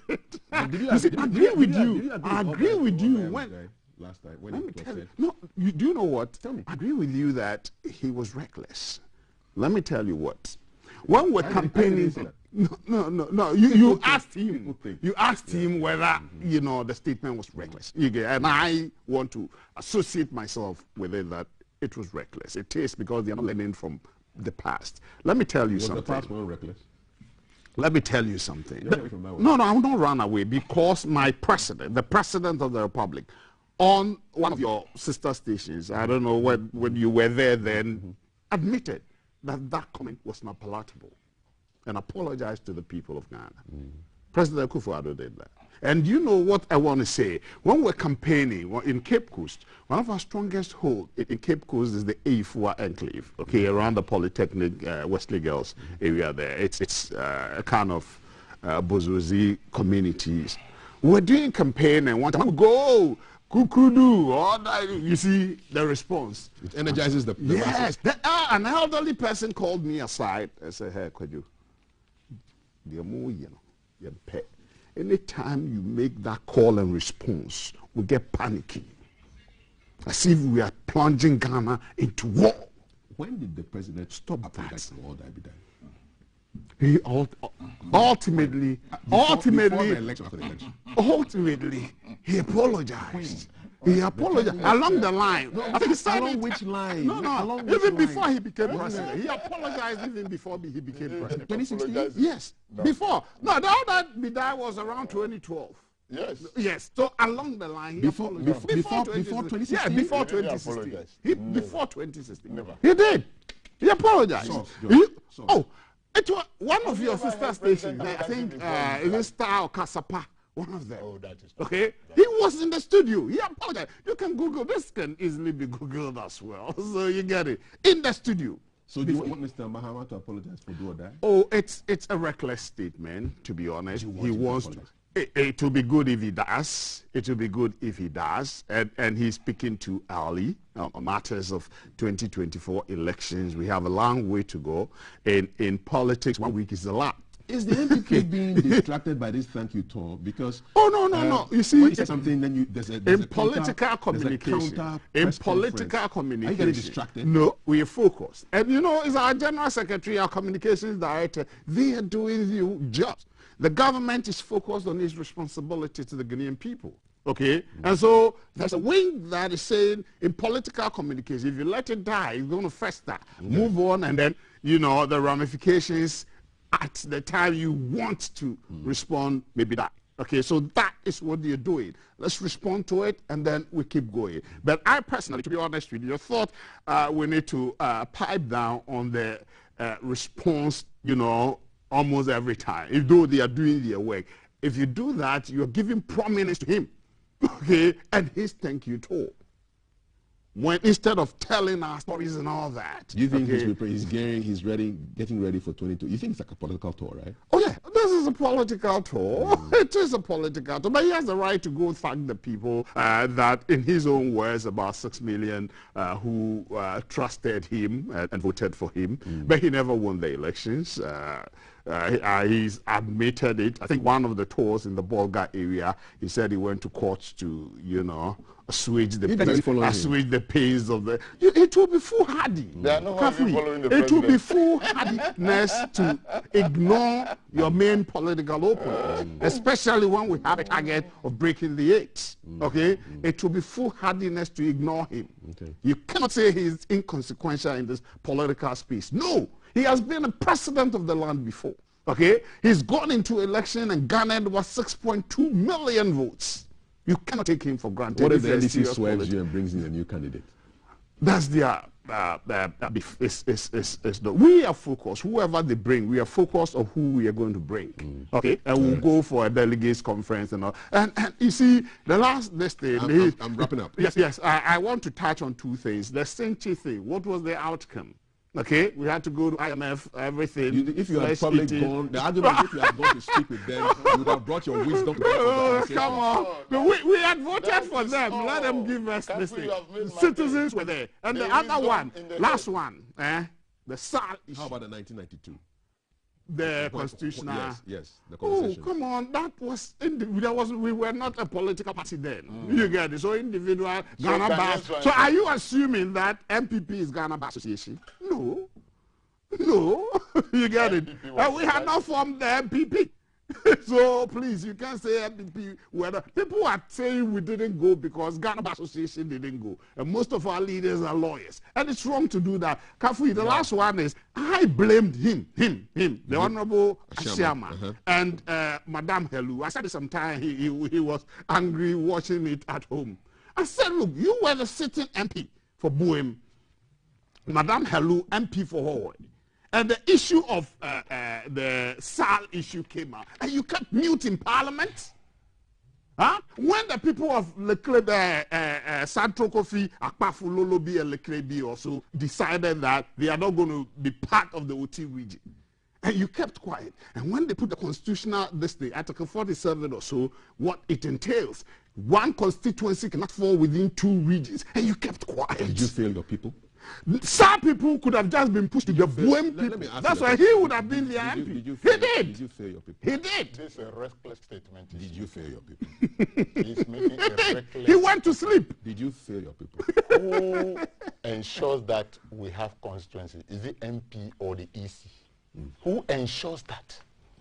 And in their mind, as people who say they are competent, am I to go and tell you that this portion for which you are taking salary is not having an MP? If you tell me to speak, then what is the woman doing? What is the president doing? Why are you in It's Parliament? a reckless statement I've gotten this Wednesday morning. Wow. Because no MP can go and demarcate a constituency. No, and say you are that we seeing have an MP. ill being done. And the time And you that sit aloof. the president and the EC Jesus. were actually maneuvering to split a existing Maneuvering. Thank you for the word. Kafui. They were And the MP splitting sat a down. No, listen. They were Jesus. splitting existing constituency. What comes to their mind? All right. Competent people. No, let me assume that. Reckless statement.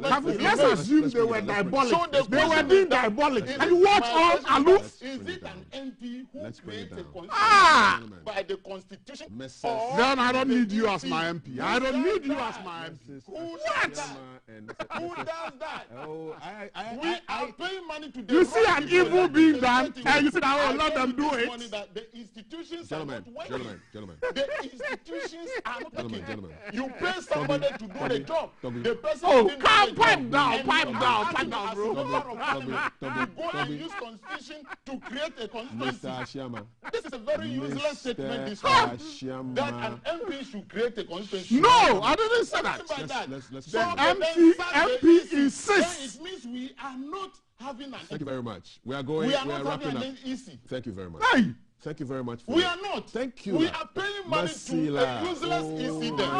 merci, Very merci, useless. merci. Who can At that make point, it? And who have you done that exhibited 1 + 1 is equal to absolute 2? 1 incompetence + 1 is equal to as 3. my Can I host my own representative. show? Yes. As my Can I host representative. my own show? Yes. He is endorsing the fact that we have put a useless EC. I stayed and schooled in Honorable. Jessica, so That is you what he's were saying. not And representing he me said at that MP should go and time. create a constituency. You MP is failed. saying that You MP failed. should go and create Go constituency. to you failed. being muted. You failed. Come on. Promotion for That years. is a reckless statement anywhere, anytime. You failed. No, because you are wallowing. Well, the whole world cannot hear. Your microphones are off. You have never. Let's go and keep an eye on what is happening. Demand their position, and they know how they are going to demand it. They will. If in this country we have constitution and it is an MP who will create a constitution, then we don't have to We'll go have for EC. commercial break. We'll be right back. We don't have to have EC. Commercial break. So easy.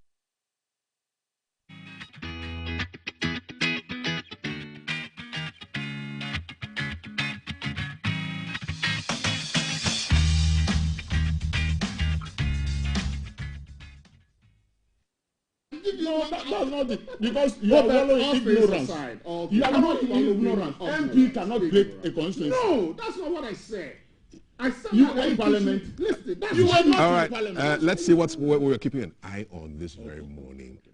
Mrs. Ashama and I you see, have had their exciting times together, jabbing one another, but the show must continue. Thank you. And I'm going to the grounds to talk to my friend Alan, but just to say thank you very much, a former member of Parliament for Buem, a two-time representing the NDC, Daniel Ashama, and Georgia Isi, who is the PRO for NADMO. Graham doesn't know. Bagre Dam. All the stages are important.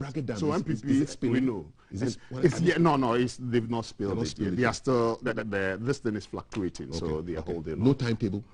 That time they give us daily updates. All right. Daily updates. Okay, thank you so much, gentlemen. Thank you. Yeah, for increasing the volume in the studio. That must be in for danger. You have disappointed. Let's get and keep an eye and find out what's happening on the ground with my colleague Daniel. Alan.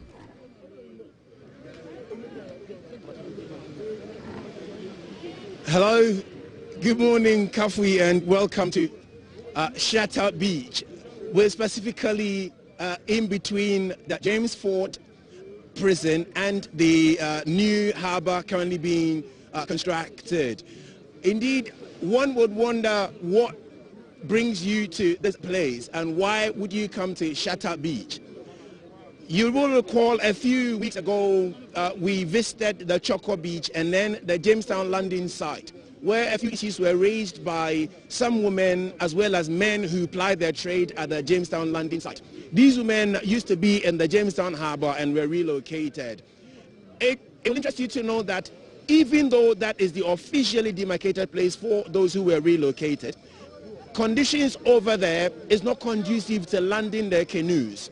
And so they're forced to come to the back of the harbour, which is currently under construction, in order to get some business ongoing.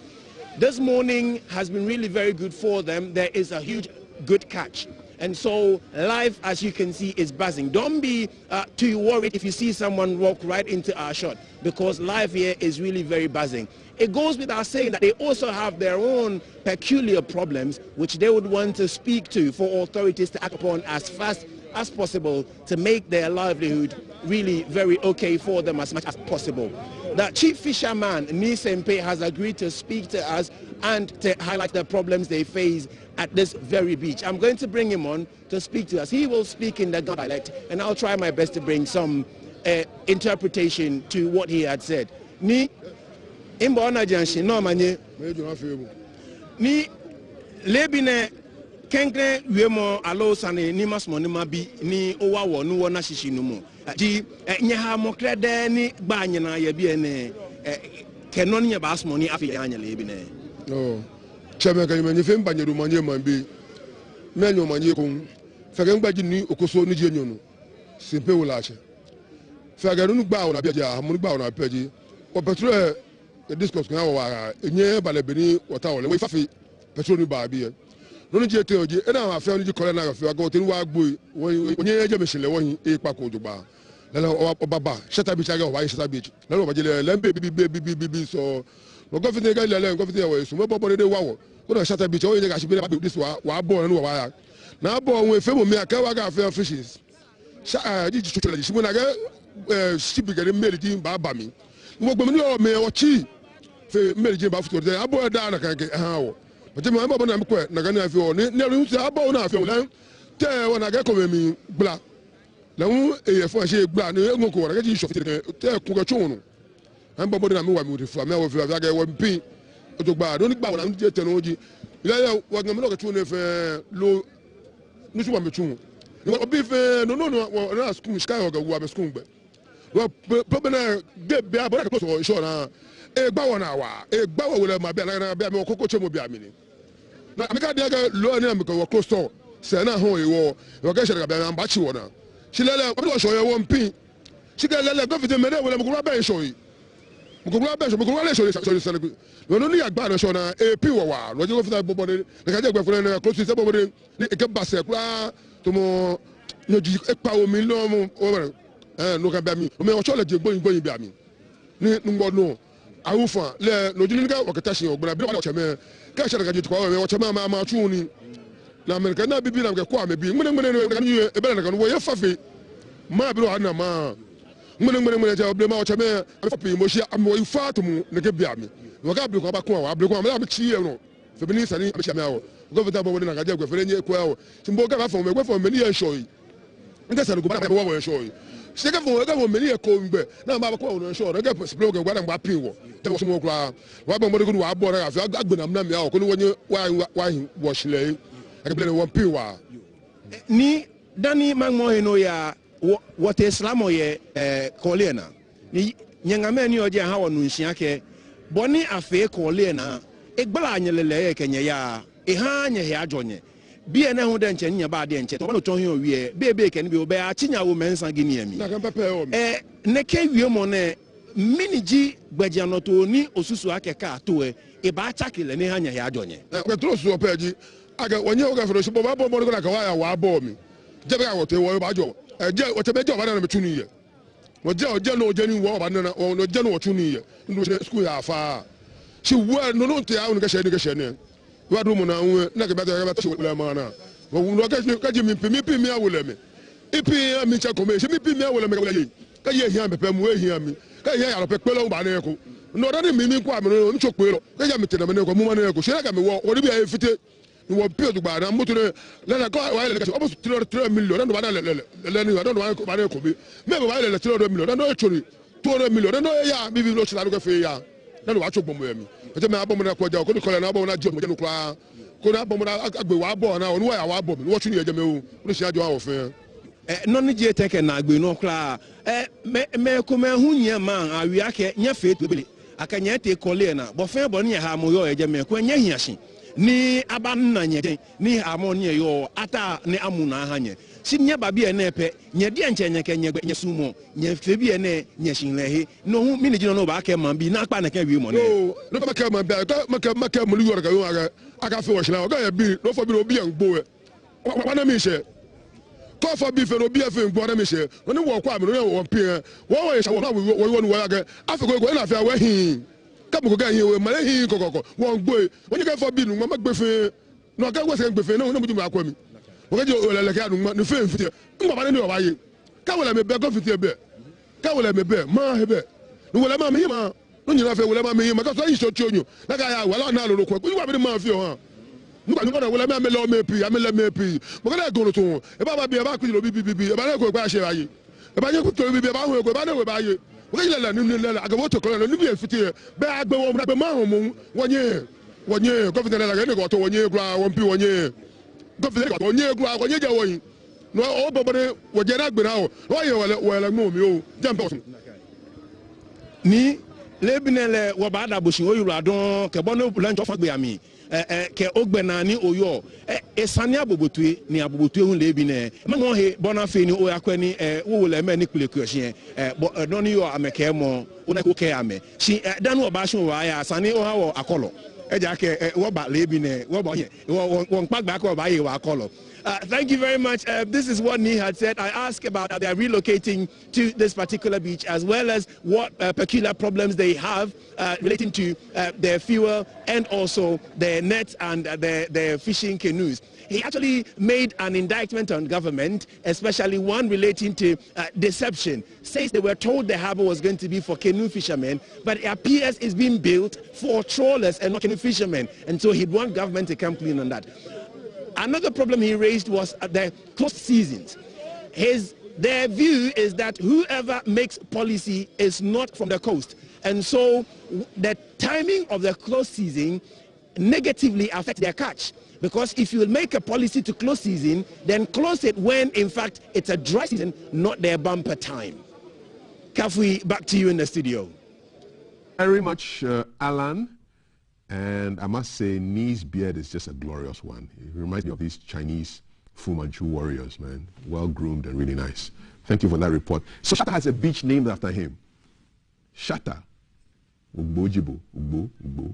There are a couple of messages here on 055-556-1034. There's a conversation on rabies and how to raise $1 million for your own project, as well as men's week issues. So a lot of heat and light coming, more heat than light really, from the shouting match that occurred a couple of minutes ago. So the president apologized for his all die be die statement back in 2015 before he became president. So I think there's time for President Mahama to also apologize for do or die before he goes into the election. What do you say? Okay. Do you think he should apologize? I want to know from you. More messages. To get to know the meaning of do or die from President Mahama, let's know the sentence and we'll know what he's up to. Okay, well, you can Google that as well. And there's video to see the context. And we even edit on our trends this morning. So a lot of you are very interested in this do or die statement. Okay, so is Daniel Ashama a NADMO rep or MPP communicator as per introduction of him? No, but Daniel Ashama is former MP for NDC, for Bwem, representing the NDC, and Mr. Georgia Yisi is the NADMO guy, but also has a big political hat on his head. All right, we are going to our other colleague, Jay, who is reporting to us from possibly another beach. Jay, greetings. Thank you, Kafi. Greetings to you too. Yes, good morning and welcome to Keep an Eye. So from Shutter Beach, we are not at the beach at the moment. We are in Teshinungwa Estate, and we're highlighting the state of a bridge which is under construction.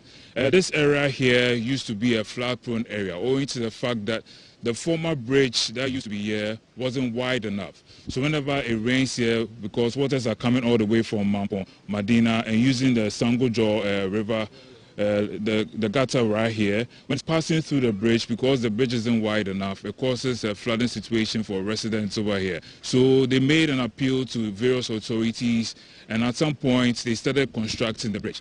And now that they've started constructing the bridge, for road users who usually use this path to avoid the rush hour on the main road, for instance, those coming from Ashama, those coming from Tema, and then trying to avoid the main road to use the side towards perhaps Circle, Spintex, Mobile, EcoBank, and all that, they are not able to use this side. So it's created a kind of situation on the main road where there's much more traffic than there should be. So we are praying that this bridge is done as quickly as possible. And for now, I'd like to invite the assembly members for Teshinungwa North and South, who will come and give us a brief word about how soon they can finish the bridge, and tell us how the construction has affected their residents as well, those in their constituency.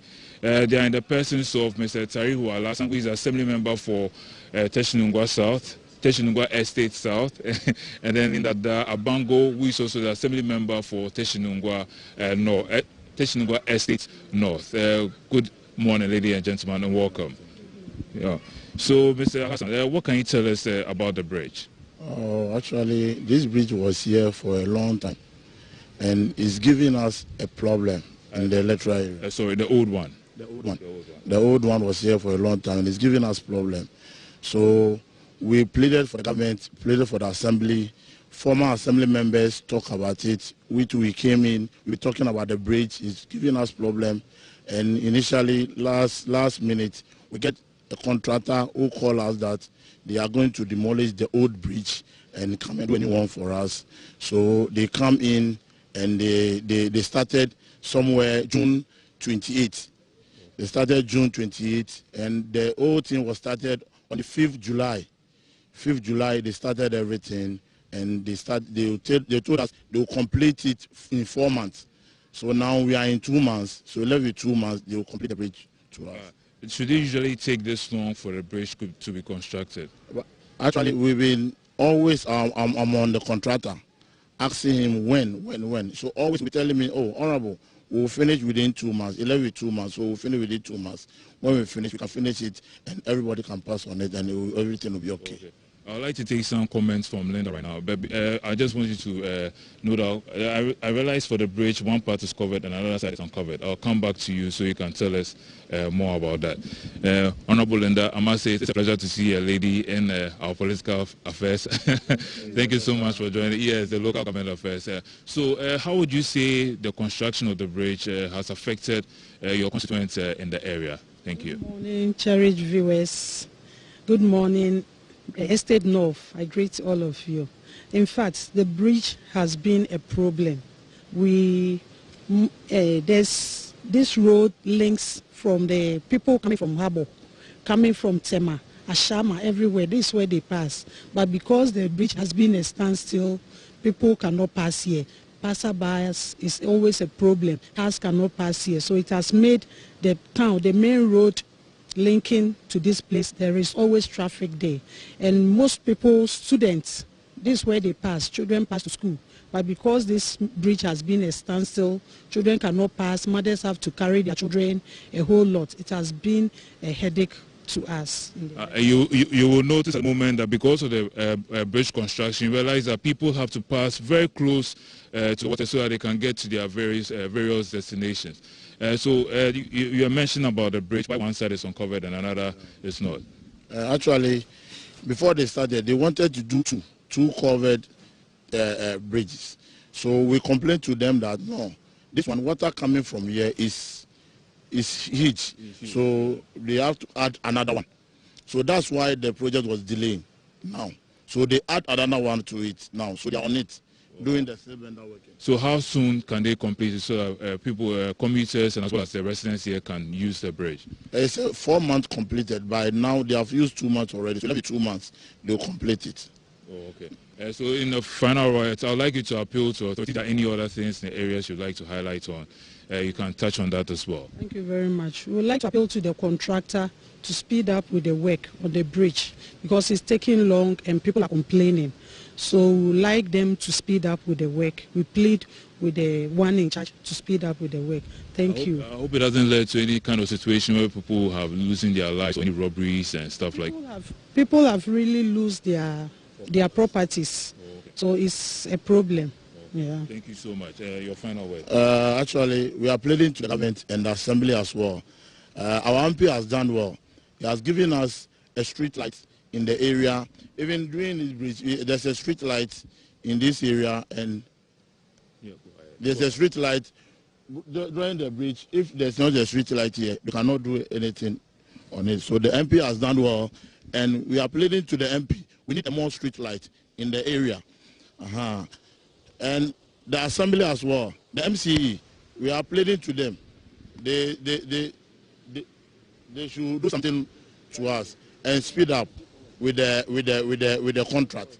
And secondly, too, we are pleading to the MP. There's a next bridge in my colleague place at the north. They should speed up that one too for us. I think the MP is on it. He wanted to do something about the bridge.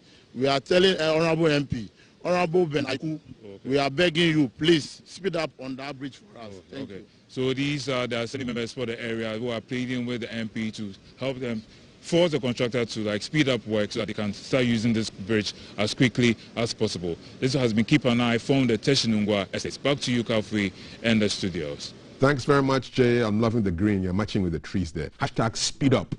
But I disagree with the language. Don't plead with any MP. It's your right to get street lights. No pleading. It's your right. Okay? Before I go for the break, I will not return. Thelma will be here for a conversation on rabid animals and why you should be very careful about rabies. Just to go, I'm so happy about the people in Agogo traditional area. The Omahene is Nana Kwame Akwaku Sapong. He's a fantastic gentleman, a vandal, and he has banned lavish funerals in Agogo. So no widowhood rights, so no adisiedie, I hope I got it right, and adicredie, so the burial items and showing off expensive stuff is been banned. No alcohol, no beer, no apio. It is water. Water. This is the kind of water you should be drinking at the funerals in Agogo. No special cloths, no special t-shirts with the face of a dead person on it. No, it's not happening.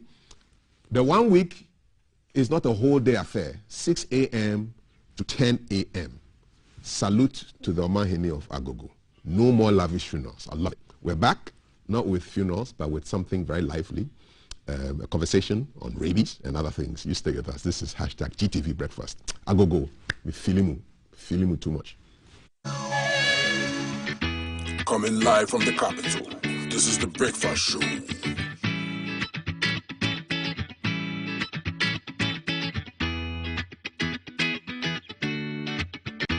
Coming live from the capital, this is the Breakfast Show.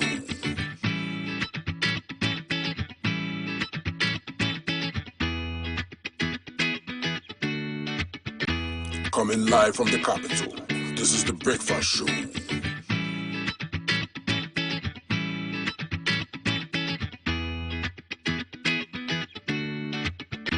Coming live from the capital.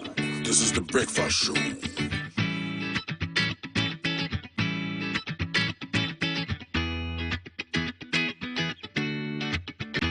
Coming live from the capital. This is the Breakfast Show.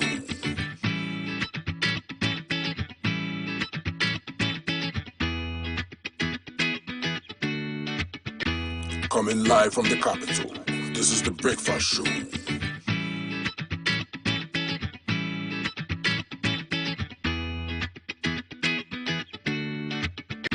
Coming live from the capital.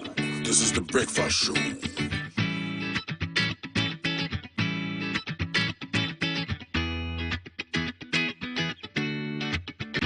Coming live from the capital. This is the Breakfast Show.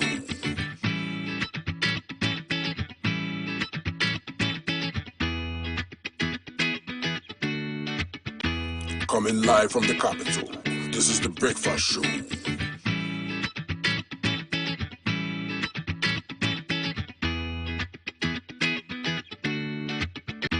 Coming live from the capital. This is the Breakfast Show. Thanks for staying with us. It's hashtag GTV Breakfast. We are streaming live on Facebook. We are streaming live on YouTube. Did you know we're live on YouTube? Yes, follow our YouTube page as well. Like our content and leave your comments in the comment section. We're also on Instagram and also on Twitter. So follow our social media handles. This part of the show, we are focusing on a health concern that is now raging communities in Tema. So rabies, the oldest infectious disease known in medical science, and we know that dogs have long been the recognized transmitter of rabies. It is widespread, neglected and underreported, and the veterinary unit of the Tema Hospital has recorded high numbers of cases of rabies, and that with also calling on residents to get their dogs vaccinated. And so to help us understand the severity of the situation, we have Dr. Emmanuel Peku joining us in the studio. Dr. Peku, welcome. Thank you. He is a veterinary officer with the Tema Metro office. And so, Doc, the Tema Metropolitan Assembly or Municipal Assembly has recorded high cases. What are we looking at in terms of numbers? Okay, thank you so much for the opportunity. So from the last quarter of the year, say from September till now, we have recorded almost about 10 confirmed cases in dogs. These dogs that have been confirmed of being rabies positive have actually bitten no less than about 36 people. So some were bitten and some two were exposed by the way the owners handled the infected dogs.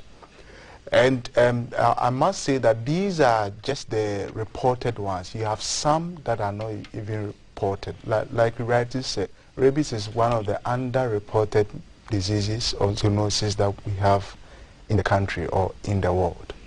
And when you say it's underreported, when people get bitten, isn't the first inclination to rush to hospital to get help? Thank you. So you have most cases of dog bites that people don't even report of. People are bitten and sometimes they go to pharmacies or they go to drugstores and get drugs. And that is what results in these the consequences that we actually see, that people die out of rabies and all that. Apart from that, there are a lot of people that also think that just an dog bite, they don't really want to care so much about it. They feel that the dog just gave me a scratch or something, so I don't really have to bother. So there are a lot of these cases, and there are a lot of human cases, rabies cases, that because of the scenario surrounding the death of the person, families sometimes even don't want people to know that their was actually died of rabies. I was doing some research last night, and it turns out the statistics of recoveries of persons who have been confirmed rabies positive, yes, the fatalities are actually very high. No, rabies is actually 100%. Once clinical signs start setting, it's 100% fatal. There's no hope. No hope. It's only exceptional cases. In fact, you can count the cases in the world. And in this country, nobody has had a clinical case in the world. You've had a lot of, that's, once clinical signs set in, the virus starts multiplying in the brain and the other nervous tissues, there is no point of return. So we say rabies is 100% fatal. So humans cannot survive rabies, is what you're saying? Yes. Once clinical signs starts showing, there is no point of return. What are the causes? Good. So rabies is caused by a virus, a laser virus, that in the natural, these viruses are in carnivores like raccoons, bats, jackals and all that. Naturally, these animals harbor the virus in the wild. Once our domestic dogs or even human beings or mammals go close to these reservoirs and they come in contact with either their fluids from an infected animal, they transmit the infection. So once your dog gets or your cat gets the rabies, he then can transmit the disease through a bite, because most of the time clinical signs of the disease is that most of the animals will actually want to attack because of the nature, because of the development of the disease. Most of the time the disease is actually centered in the brain. So with that activity, you may see all the nervous signs. The animals will become aggressive, will want to bite. The dogs, the animals will become agitated. It progresses, and you see that the dogs will paralyze at a point. So most of the time, it's spread through the bite of an infected animal. So I'm learning today that it's not just from dogs. So yes, cats can transmit, raccoons and other household animals. All mammals, including sheep, goats, cats, all mammals can transmit rabies. Can get rabies and can transmit rabies. We've had cases in our municipality in a goat, where this goat was bitten by a stray dog, and the resident just destroyed the dog. They never reported. And 8 weeks later, the owner of that particular goat started seeing strange signs. The goat started attacking people, salivating, and doing all these things. And so this goat was presented to the clinic. And from the history, we suspected. In fact, the following day, the goat died because we quarantined it. And the next day, the goat died, and we confirmed it was positive for rabies. So all these are signs of an animal with rabies. Yes. The aggression, exactly, the desire to bite and attack. Exactly. So there are two forms. We have the ferocious form, where the animal will become very ferocious, want to attack anything. There will be anxiety, there will be aggression, there will be hypersensitivity. So you see these animals trying to run over moving objects. These animals will try to bite anything that comes on their way. And there's also another form that's we call the down form, or the paralytic form, where a very aggressive animal can become very sober. To isolate itself. It wouldn't want to touch anything. It wouldn't want to even come close to you, the owner, and all that. So there are different forms, and depending on the form, you may have depending on the form. In fact, depending on the form, you may have the various clinical signs showing. So. If it's a ferocious form, you see the aggression. If it's in the down form, you see the isolation, and then the animal becoming quiet and all that. You've mentioned that humans become infected when they come into contact with these animals who have also contracted rabies. Yes. What exactly is the mode of transmission? Very well. So we continue to say that 99% of the cases are through bites. It is not only bites, it's bites and scratches. So when you are bitten, you know, when a dog or a mama gets infected with the rabies, the virus it stays in the saliva at that point. So at that point, when an animal bites you, it creates an opening in your skin and the virus enters. However, we have cases where laboratory personnel working, like those people working in the veterinary laboratory like this, that are working on the rabies samples, that's specifically the brain, can get infected through their mucous membranes and then through aerosol means. So if these people are not protected very well, they can get infection. However, because the virus is in the saliva, if, say, you have a wound and a dog licks it and has the virus, it can be transmitted. In fact, you can also contaminate yourself through contaminated hands, especially children. They can touch these dogs and they can rub their hands on their eyes, and through the conjunctiva, these persons can be affected. So it is not only through bites, but once you come in close contact with an affected animal. In fact, we have cases where through the with the ocular discharges, we've had where the virus also is excreted through that. So if you get contaminated through with a dog that has been affected, even the discharges from the eyes, and you contaminate yourself, you can get it. So the excretions from an infected animal can be a source of infection. So our thought process is that it's only through bites need to shift. Yes. So exactly. that we appreciate that other modes of transmission are equally as dangerous. Exactly. So a person gets rabies, and guys, we have, you can send your questions, thoughts, and suggestions to our WhatsApp number 055-55-61034.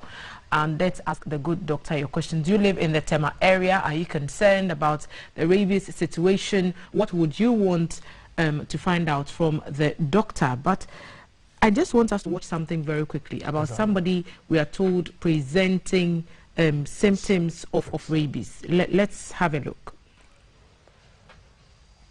Okay, this is rabies like you've never seen before. With the permission of the patient's father, he was bitten by a dog plus or minus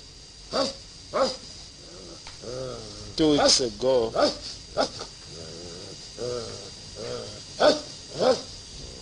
He supposedly got all his rabies vaccines, but the patient started behaving this way today. Foaming at the mouth, odd behavior, barking like a dog.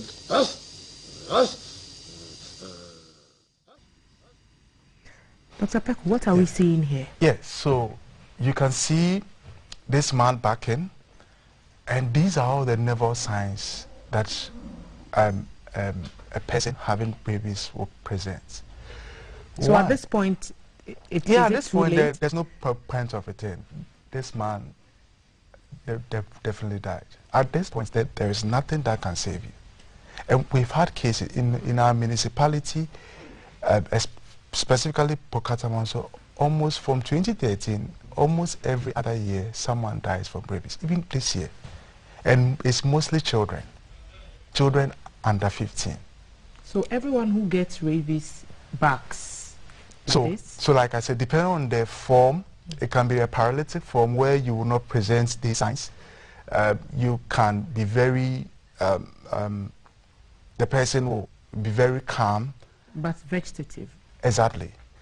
But most of the cases you have these clinical symptoms. And how long do you have between the bite and then what time do you have to get help before the condition manifests in this way? How much time? Exactly. So when you are, depending on the closeness to the brain, it will present as so you have rabies that can even present itself from 7 days or from 2 weeks to several years.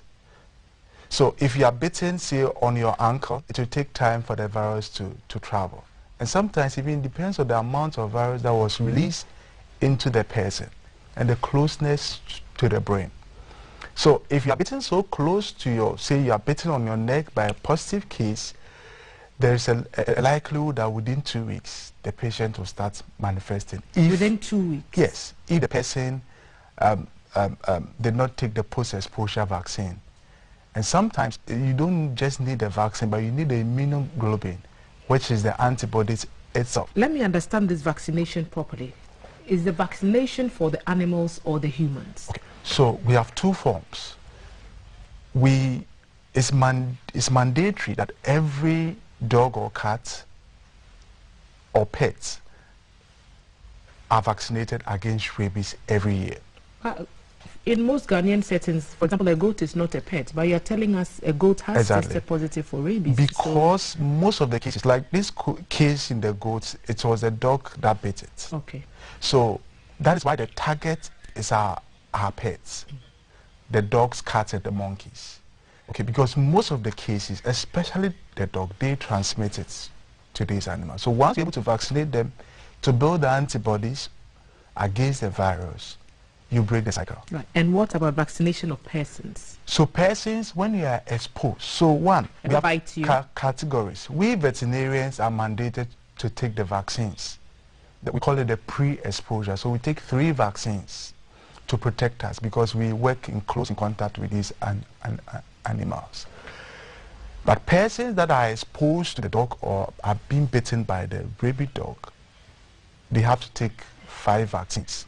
So that's a post-exposure. Once you're, for example, bitten by an animal you suspect to have rabies, you need to get to the nearest health center and take the 5 vaccines. Exactly. At a go?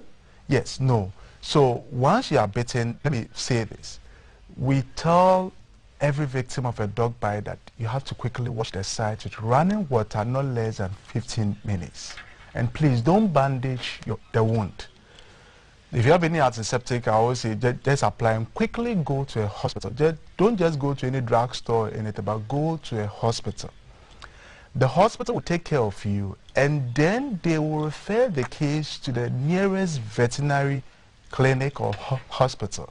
So the veterinarians will take the animal part and observe the dog for a minimum of 2 weeks. But if the dog bites you and runs off into the community, and you can't get the dog to be tested, then once you go to the hospital, they have to quickly start the post-exposure. So there are protocols that accompanies dog bites. If you are bitten and the dog, you don't know the owner is a stray dog, quickly the health center starts with the post-exposure, and that one you don't have to wait. But if the dog, the status, especially the vaccination status, is known, we still want to observe the dog and give a report. So within, say if you are observing the dog and within about a week, if we see any clinical signs depicting rabies, we quickly euthanize the animal and confirm. And then we write back to the hospital that this dog is positive, so they have to quickly start with a post-exposure vaccine. So to answer your question, the post-exposure vaccine is taken within a month. A month. So we have 0 day, 3rd day, 7th day, 14th, and 28th. And do you have to pay for this vaccination? So you have most of the health centers that don't have the vaccines from the medical store. So that is a challenge. Most people are not able to afford the vaccine. And because of that, most people die. So what should we do then if the vaccines are not readily available and most people cannot afford it? Exactly. Sounds like a lost cause. Yes, and that is the pain when it comes to rabies, because it is very cheap to actually prevent rabies by vaccinating your pet. In fact, this year in our enclave, with the support of the assemblies, we are doing a mass campaign. Okay. And every animal, they are paying just for the cost of vaccine. That's 5 cedis. Where is this happening? It's happening in Pokata Manso, Tema, and Tema West, within the Tema enclave. But as I'm talking to you now, our officers are on the field doing the vaccination from every community because of the cases that we are recording. Exactly. And not because of that. It's actually a routine thing that we do every year. but sometimes you don't get the sponsorship, so you are not able to do it. So you would want other organizations to come on board and help? Exactly. Because the Tema Metro Vet Office is the one that is championing this campaign. Exactly. Yes, and not just the Tema Metro, but Tema, Bukatamanso, and Tema West. Okay. So it's the three municipalities that have come together to actually do this. And it's not just within our enclave, but it's within the whole country. Okay, right.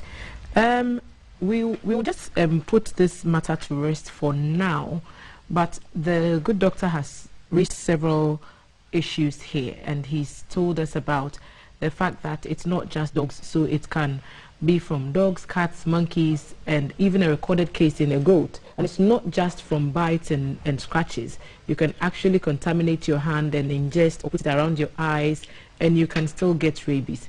He's told us it's important to get to the hospital as soon as possible after a bite, and you will need to go through 5 vaccinations over a period of a month in order to keep yourself safe. But once you start manifesting the signs that we saw in that video, there is no hope. So clarion call, do not wait to get to that point. Dr. Peku, I hope I've summarized your thoughts perfectly. Exactly. A campaign is ongoing within Bukatamanso and Tema areas, even nationwide, to get as many pets as possible vaccinated for the cost of just 5 Ghana cedis. So take advantage of this opportunity and keep safe. And in case you are tempted to wander around and, you know, mommy is telling you stay in the house, don't go anywhere, and you're tempted to just disregard and go about doing something different, I'll just let the producer show that video again. And let me quickly thank Dr. Emmanuel Peku, veterinary officer for Tema Metro. Thank you so much for the education for us on GTV Breakfast. Have a look at what rabies looks like. And this is the final stage. Once you get here, you're gone. So take the necessary precautions not to get to that stage. Have a look, and we'll be back to continue with Breakfast on GTV. We'll be back. Okay.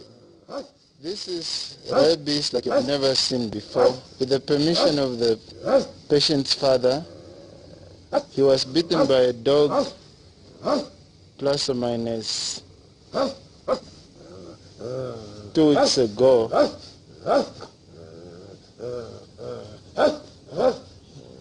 He supposedly got all his rabies vaccines, but the patient started behaving this way today. Foaming at the mouth, odd behavior.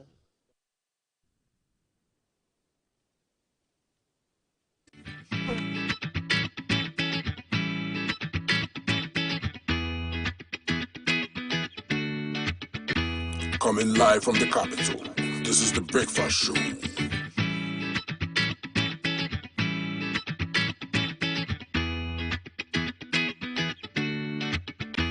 Coming live from the capital, this is the Breakfast Show.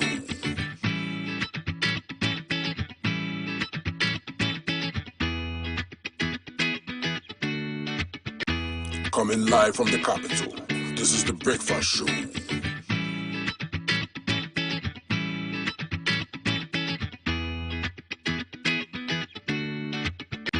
Coming live from the capital, this is the Breakfast Show.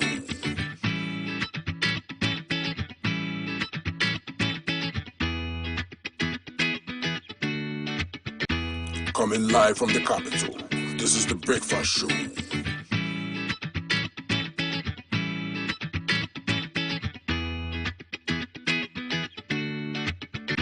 Coming live from the capital, this is the Breakfast Show.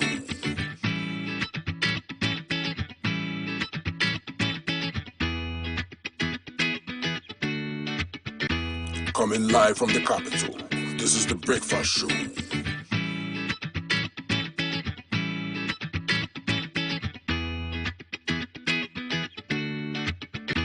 Coming live from the capital, this is the Breakfast Show.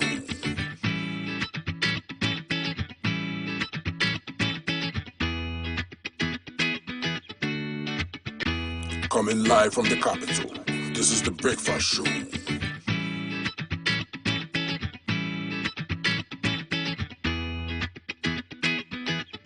purified mineral water, for partnering us on this program. We are live across social media. Follow our handles and also share your thoughts and comment with us. This week we've been following the story of Rita Awuni, the 17-year-old teenage mother who was on the streets with her 10-month-old baby, and Senye Adadevo captured the scenes. GBC News reporter Clara Milano followed up on the story to the school and had a chat with the young mother. We brought her on the program not to glorify teenage pregnancy, but to highlight a social concern of a teen mother who was in desperate need of help and support. And we are not glorifying what she has been through. She has recognized her mistake.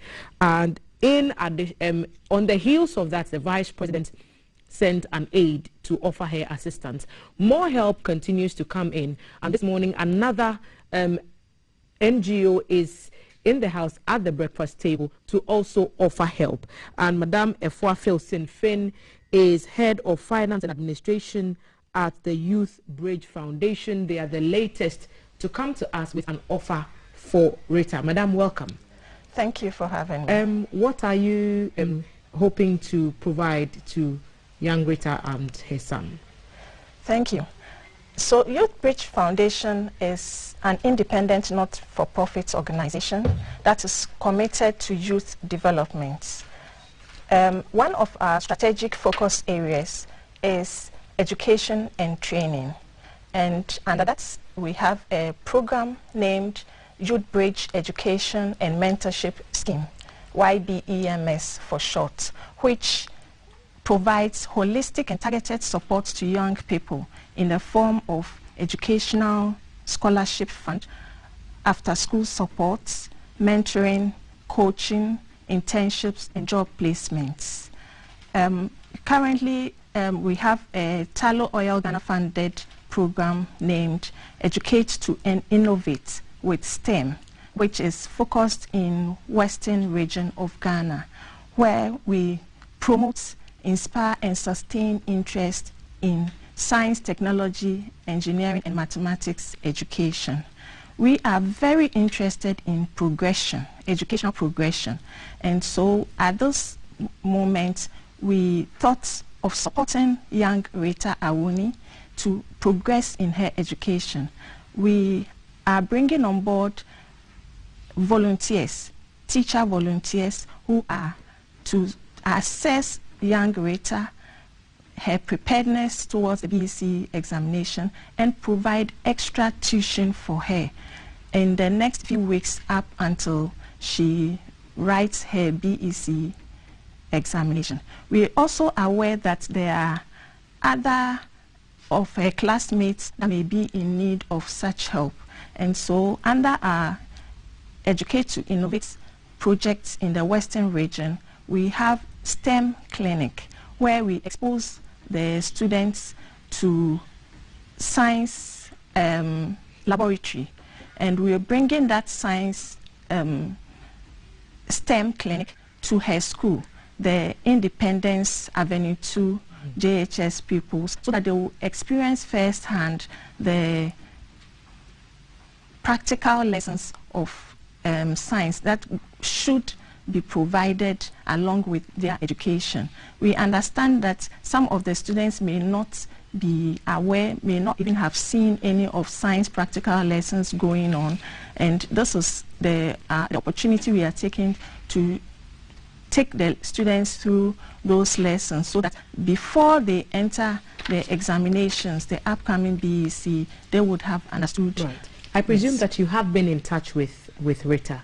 How soon is this support going to take effect? The teacher volunteers are very ready at the moment to take off right from this week, and it will run immediately from now till she writes her exams. And beyond that, is there another plan? We are, as I have said, we are interested scholarship, mentorship, apprenticeship, and job placement. Yes. We are interested in her progression as well. And so the first stage is to support her to pass the exam, to be able to move on to senior high school. And we will continue to support her. As I've mentioned, we have a scholarship support where we will be able to support her through her education and continue with mentorship as well. Thank you so much, Eva. And thank you to the Youth Bridge Foundation for offering this service to Rita and extending it to the broader school community, Independence Avenue. We are grateful to you for heeding the call for help for Rita and her classmates. Madam Efwa Filson Finn is the head of finance and admin at the Youth Bridge Foundation. Thank you so much for appearing on the show. She is the organization, the NGO is one of the many who have reached out to us offering help for the young teenage mother and her school. This time we are told there is a volunteer group of teachers who are ready to help Rita prepare for her BEC and assess her situation going forward with regards to her education. And a STEM clinic is going to be made available to students of Independence Avenue 2. Madam Headmistress Ernestina Isedo, I know you'll be very excited for that. And so we'll keep receiving offers and keep keeping an eye on Rita's situation, and we'll give you the needed details as and when we have them. You're watching Breakfast on GTV, and there's more ahead. Stay with us. Coming live from the capital, this is the Breakfast Show.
Watching GTV Breakfast, WhatsApp 055-556-1034. Still to come, a conversation on Ghana Menswear Week. Yeah, it's just for us. But let me ask you this question, because it ties into what we're going to be discussing in a couple of seconds. How do you raise $1 million for a project that you're so passionate about? My guest is joining us via Zoom right now, and he has a lot to tell us about exactly what that is all about. A photographer, filmmaker, grew up in Ghana, domiciled in the New York, USA, and he has raised $1 million for something that is close to his heart. Paul, welcome to GTV Breakfast. Good to have you. Thank you, my brother. Thank you so much. The last time I saw you was on an event. I'm glad to be linking up with you. You've been in the news now for the right reasons, great reasons, a million reasons. But just back it back a bit. When did you become really interested in what you do right now? Photography, film, visual images. So I became interested in photography, I think about roughly six years ago, but I actually started 4 years ago. A friend of mine came from US with a camera, and he was doing good things with the camera, and it was kind of intuitive to see the things he was doing with. So I became interested in it, and it was a way out for me to be a father, and also a way for me to make money and also express myself and be able to be part of something bigger than myself. So that was how it started. Can you remember your first camera? Yes, Canon T3i. I'll never forget that day when I got it. And you started out taking what kind of photos? So anything. I committed myself to 200 pictures a day. So I'll randomly take pictures everywhere I go. And my daughter was my first point of contact of taking pictures, and my mother, and anything I could, because I was eager to learn. And I started assisting friends and other photographers in Ghana. Man, that's crazy. 200 pictures a day. That was a goal you set yourself. Yes, I had a tall list of things I wanted to achieve because I love to read, you know. I read a lot, and when I became a photographer, I was also upon the reading more books, knowing what photography is and how to make impact with it. So I think I remember very well, commitment was that I wasn't going to apply for any awards. I was just going to focus, keep my pride in check, my ego in check, to just focus on one thing. This is still a non-traditional career. I mean, did you get any pushback from friends, family? Hey, what the hell are you doing taking photographs? Can you live on that? Questions like that? Of course. I think that I was grateful enough to have a wonderful mother who understands me and supports me in every way. But my friends, you know, most of my friends, I think, were kind of surprised I was going to take the path. I got a lot of discouragement because I understand them. You know, they didn't understand what photography was all about. And for me, I understood, and I was determined to make sense out of it. So you're making sense out of your passion. Presumably you're also doing it to earn a living. When did you start collecting photography books and getting involved with the education side of things? So I'm currently in New York, Brooklyn. I came here for school 2 years ago, and my school is a big school. They are specialized in filmmaking, archiving, all sorts of photography things. And for me, it was very surprising to see some books I've never seen before. And when I was starting photography, it was a big struggle for me to even get books, photography books. And it was basically finding a way to learn photography, not just weddings, you know, other general photography. So when I got here, it was kind of something I always wanted to do, but it wasn't possible. But I knew that, you know, there was secondhand photo books in Brooklyn, Manhattan, in other places online. It was easily accessible, and the more I experienced certain kind of discrimination, I knew that, you know, this is not my home. I have to go home. And also, I always say that being privileged is not a crime or a sin. It's how you use your privilege. So I knew my friends back at home, these books will help them. So I started with African photo books only. Then it started growing up, and from 5,000, my apartment was filled with books, and then move on to storage units, and I became introduced to this whole world of photo books in US. And how many books do you have to date? So I calculate by boxes. I think I'm more than 35,000 plus books right now. 35,000 books. This is a lot of money. How are you funding this passion? But when my school, Kumasi Academy, has a motto which says that where there's a will, there's a way. You know, as long as your heart is right, as long as you know what you're doing, I think that if you are really prepared and willing, you find a way. So for me, I was privileged enough to have a very good friend who is Brandon Stanton, who owns Humans of New York, and he supported me to get here. He paid the rest of my tuition to get here, so he supported me in some way. Actually, I think later part when he found out, but most of the times was coming out of my school pocket. You know, in school I picked jobs in school, $15 an hour, kind of under the table gigs. You know, and then I knew I wanted to buy books. It's expensive, especially the real books. The books which is out of print, they are very expensive. So that was my way out, and buying secondhand, and now I have all these collections. It's an expensive venture. You know, I've been discouraged. People have asked me to stop the nonsense, and for me, I knew what would be benefit to other people. So you had these over 35,000 books, and the plan was to do what with these books?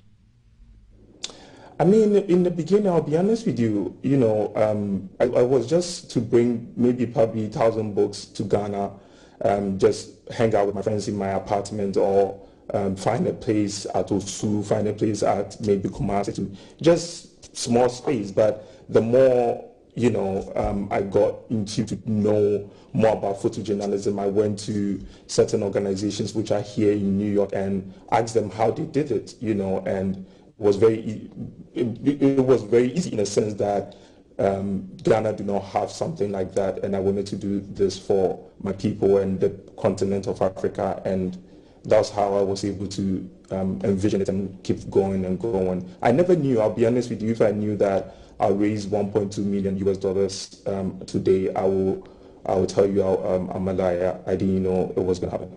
So which leads me to that figure. I was saying 1 million. You've even added 0.2 to it. So $1.2 million. How did you raise this money to set up a home for all these books that you have acquired over the years? So to continue that, I think that I'm trying to raise more. Why not? Yeah. I mean, the building itself and the vision is big, so I think it will require a lot of money. 1.2 is just the tip of the iceberg to spring on to raise more. Basically, it was easy. It was my friend Brandon Stanton, who owns Humans of New York. I've had the privilege. You've known me personally. We've become very best of friends. So when he found out that I had, at that time, I think I had 15,000 books when he found out. And he was very willing to help me in any way he can. And he knew my story. He knew the struggles I've been through from Ghana all the way to New York, and my struggle in New York. And he knew my heart. He knew how much I love my country and how much I love Africa and how much I want everybody to benefit from my coming to US. And he told my story on his platform, and easily, just within, I think, 2 days, we raised 1.2 million. So for those of you who don't know, Humans of New York is almost like a photo blog. It's on Facebook. Go look for it. Humans of New York. They have millions of followers, and they just basically put up stories, human stories of people, random people. So your story was put on the platform on Facebook, and within, a couple of days, 1.2 million dollars was raised by all these people just contributing, correct? Yes, exactly. I think people knew. I mean, most people, even my Instagram is full of messages. I think I have more than 10,000 emails coming along from people, goodwill messages, people reaching out to me to offer help, people reaching out to me to be part of the project, and that is what I'm trying to do, to include everybody. And I think a lot of people see the sense in it that it's time Africans tell our own stories. It's time Ghanaians tell our own stories. And I think people resonate with that. It's been too far long that over the years, our stories have been told by foreigners and foreigners. And when I've been here, I noticed that the way they see my Ghana, the way they see my Africa is different. And I wanted to help build a community of people who will continue to tell our stories. Okay, so this $1.2 million, it's going to build the Decan Center. Is that correct? Yes, please. What does Decan mean for those who don't understand the language, and why? So Decan is just, growing up, my dad used to tell us to solve problems all the time.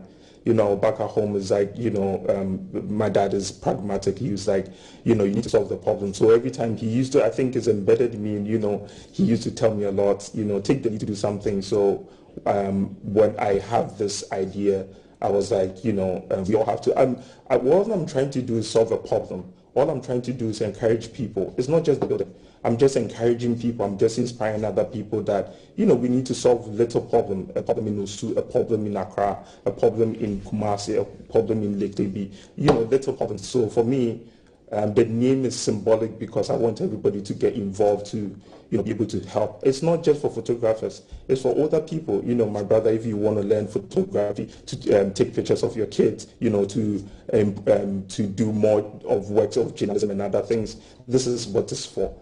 Our younger generation, kids who are 10 years old and who want to learn the art for photography and filmmaking and, understand the theory behind photography and what it's capable of doing. Okay, and Decan means be number one, right? Is that what it means? Taking the lead. Take the lead. Okay, so finally, when do you come back to Ghana, and where will the center be sited, and what are the plans for the future? I know I've been receiving calls and emails, people have been and people, and I'm really grateful. It shows that Ghanaians want this, it shows that various communities want this, and as of now, I have a team, a strong team of people. I'm building my team as well. Again, I have few board of directors and working on it.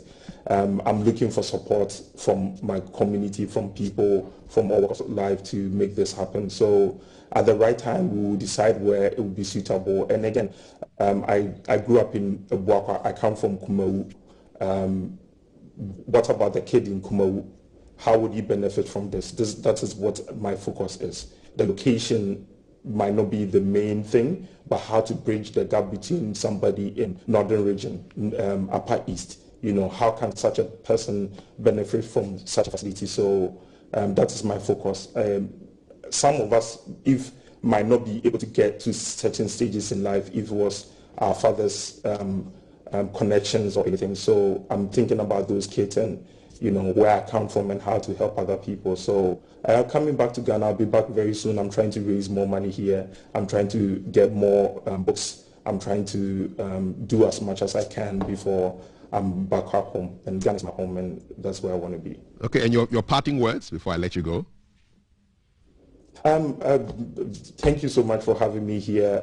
I just want everybody to know that this is for Ghanaians and Africans, and I'm open to suggestions. I'm a photographer and a filmmaker who has a vision, who has a passion and determination to do something for other people. I'm not expecting managing non-profit. I'm not. I don't know even most of the people, you know, are higher places and other things. I'm just a regular person. So whoever is out there willing to help and, you know, come on board, and we can do this for Ghana. Because a lot of people are willing to come to Ghana. A lot of my African American friends are reaching out. My emails is blasting with a lot of people. Hey, how can we help? You know, I'm looking forward to coming to Ghana. And this is what is going to benefit Ghana in terms of development, in terms of tourism and other things. So I'm looking for anyone who want to work with me to make this happen. Hey, Paul, we're proud of you. Keep the flame burning, and God willing, when you return, we'll hook up right here on GTV Breakfast. Thank you so much. Thank you, my brother. Thank you so much. And well done. Paul Ninson is a photographer, filmmaker, raised $1 million plus for his project, the Dikan Center. You can follow them on Instagram, DIKANCENTER. Follow us as well across social media, hashtag GTV Breakfast. When I return, we're talking men's fashion. Don't go anywhere.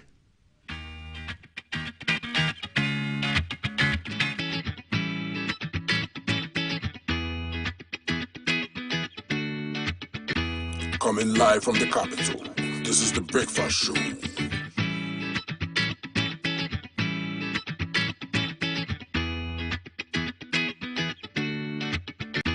Coming live from the capital, this is the Breakfast Show.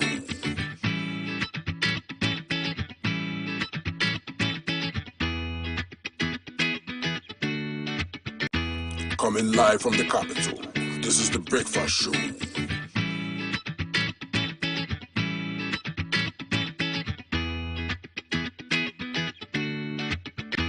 Coming live from the capital, this is the Breakfast Show.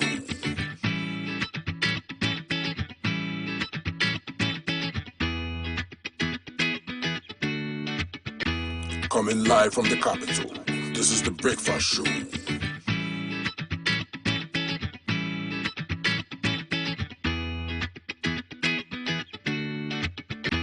Coming live from the capital, this is the Breakfast Show.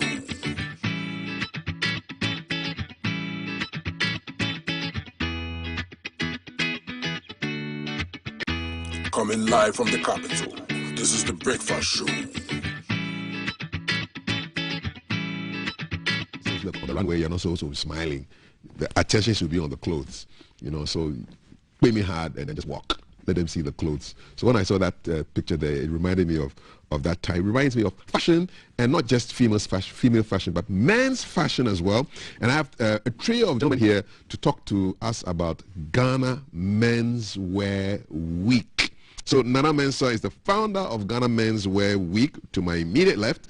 And then Derek Brady is creative director, Kojo Brady, Ghana, in the middle. And then at the end, we have Abdullahi Shaibu, creative director Bush High weave. Gentlemen, you're both welcome. You're all welcome, both of you.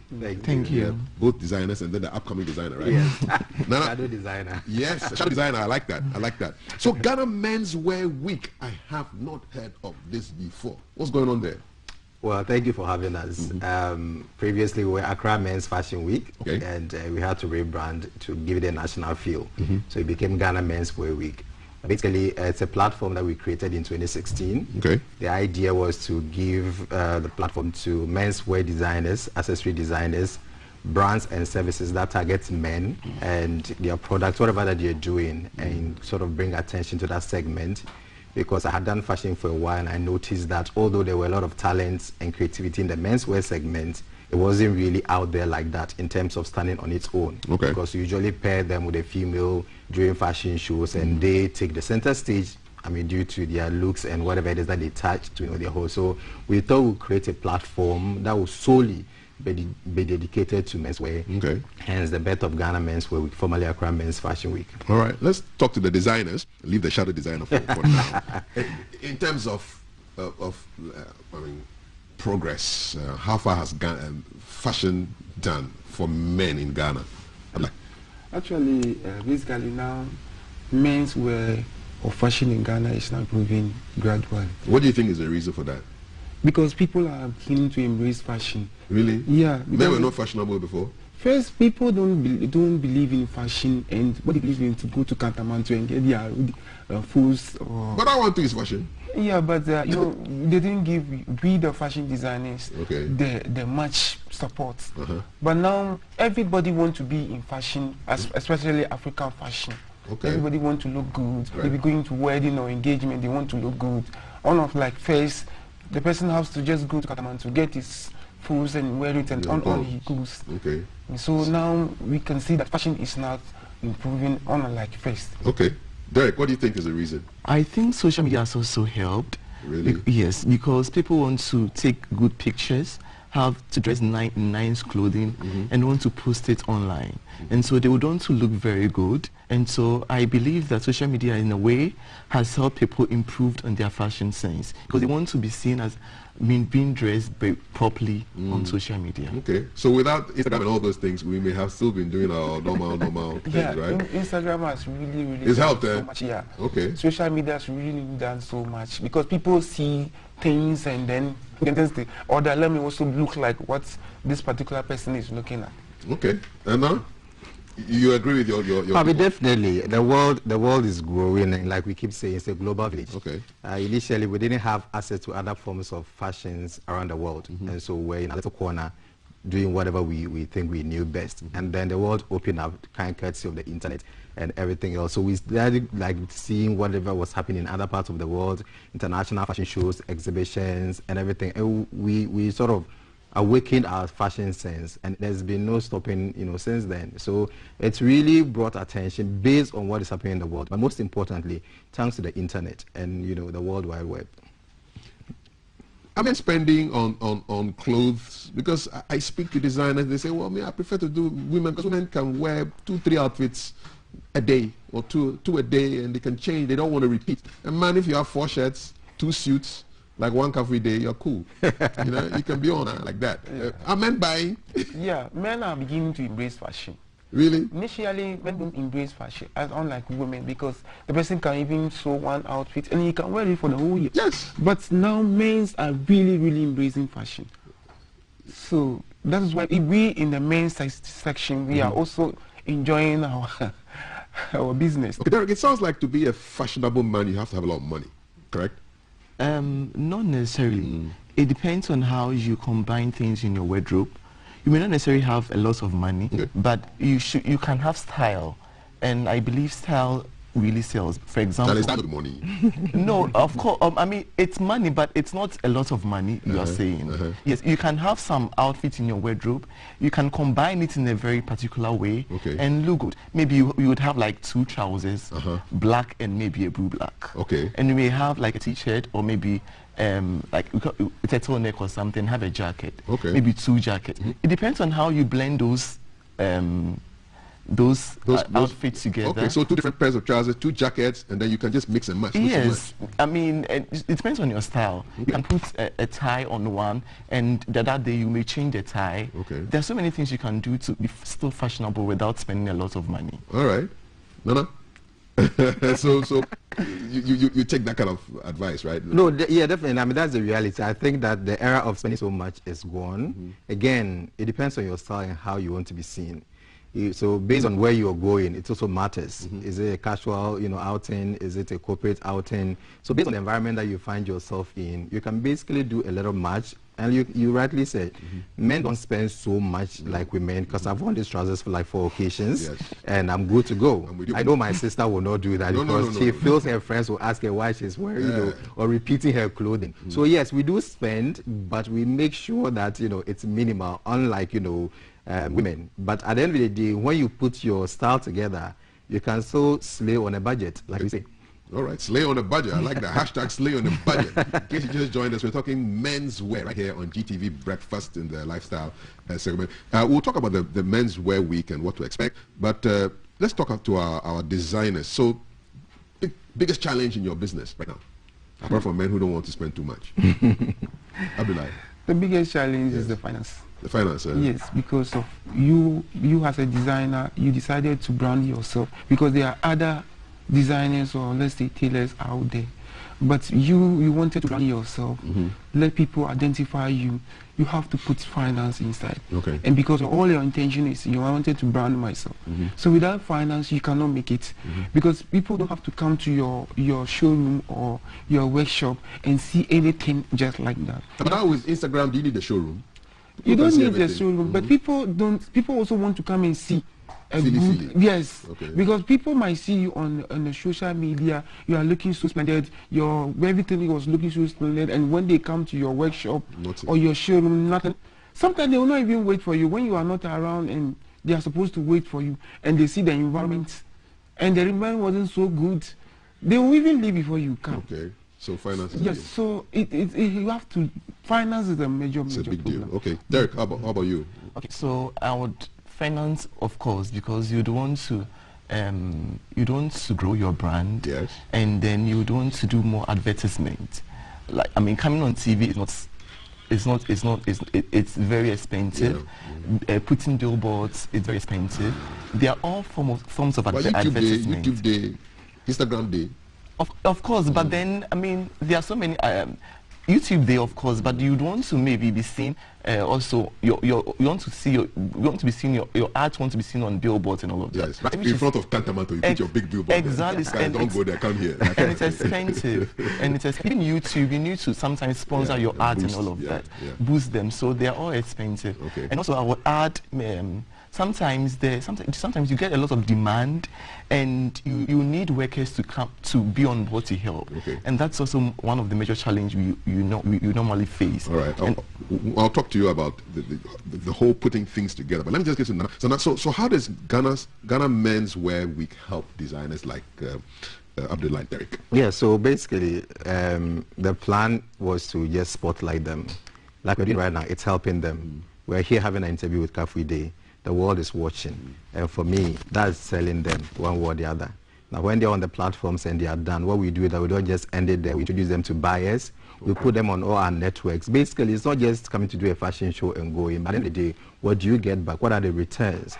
We also share with them exposure, tips, anything else that they can do to improve from A to B. That's the main aim. So for us, it's not even about profit making. One of the success stories I remember in 2016 was when a gentleman was on our platform as a model, and then fast forward 3 years down the lane, he's now one of the upcoming designers that's going places. And we are excited about the opportunity we gave him in 2017 when he took on our platform and decided to do his first collection. Wow. And so for us, it's about giving opportunities to these designers who are so creative, but then the challenges in the business does not expose them that much in terms of what they can sell, because fashion is holding economies elsewhere in the world, and we don't give that much attention to it, the economic part of when it comes to the country. But for me, for the individual fashion designers, it's an opportunity to tell their stories and what they can bring to the world fashion stage. Okay. So, Bushai Weave, how did you guys start? We all started small in our homes, in our various homes, and then we then finally came out to open our small showroom. Then people begin to see our good work all through this social media, because sometimes you do things and you post on social media and people decided to email you, WhatsApp you, and so on and so forth. And then the Ghana Men's Week, then the fashion show also popped in, and Ghana's Men's Week popped in, and then I take this opportunity to showcase my collection, to showcase my talent, because people just giving me the opportunity or giving me the encouragement that Bushai, it seems your collections are unique, you have something we call weave inside your collection, why don't you go to this kind of platform? I think they will sell you. So then I venture into Ghana Men's. I think the maiden edition, I was with Nana Mensah, then we all come out with a very amazing show. Okay. Yeah, and I really love. So good news for you. It helped you. Yeah, it really helped me, and it sells me. People know Bushai, and I'm at very remote area. Where? Ablikuma Farming. Okay. Yes, Ablikuma Farming. Okay. Many people were being surprised. Bushai, how did you go there? How did you reach there? Okay. It's all through these shows and these things. So it's helping. Not necessarily buying over there. Don't go to fashion show in Ghana here and expect to make a sale and come home. But they know that you are there because of they know you are there. You will be there, then somebody will be inboxing you that you saw one collection of these on this runway, and straight to farm. Derek, so Kojo Bwedi Ghana, tell us a little bit about your operations. How many people do you employ? What's the whole business side of the business like?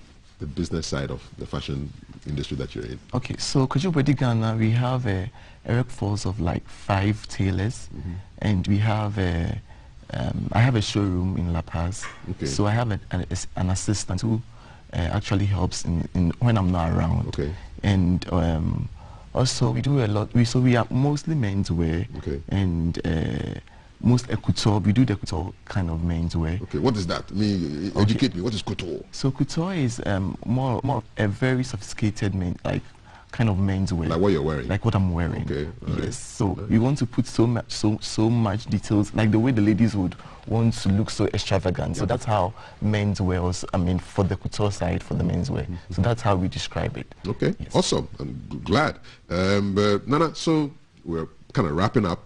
Tell us what to expect this week, this year for Ghana Menswear Week. Okay. So has the week started? Not yet. Okay. It will start on Friday. Okay. We are going virtual this year, obviously, for the times that we find ourselves in. All right. So for the first time, we are not doing an audience show.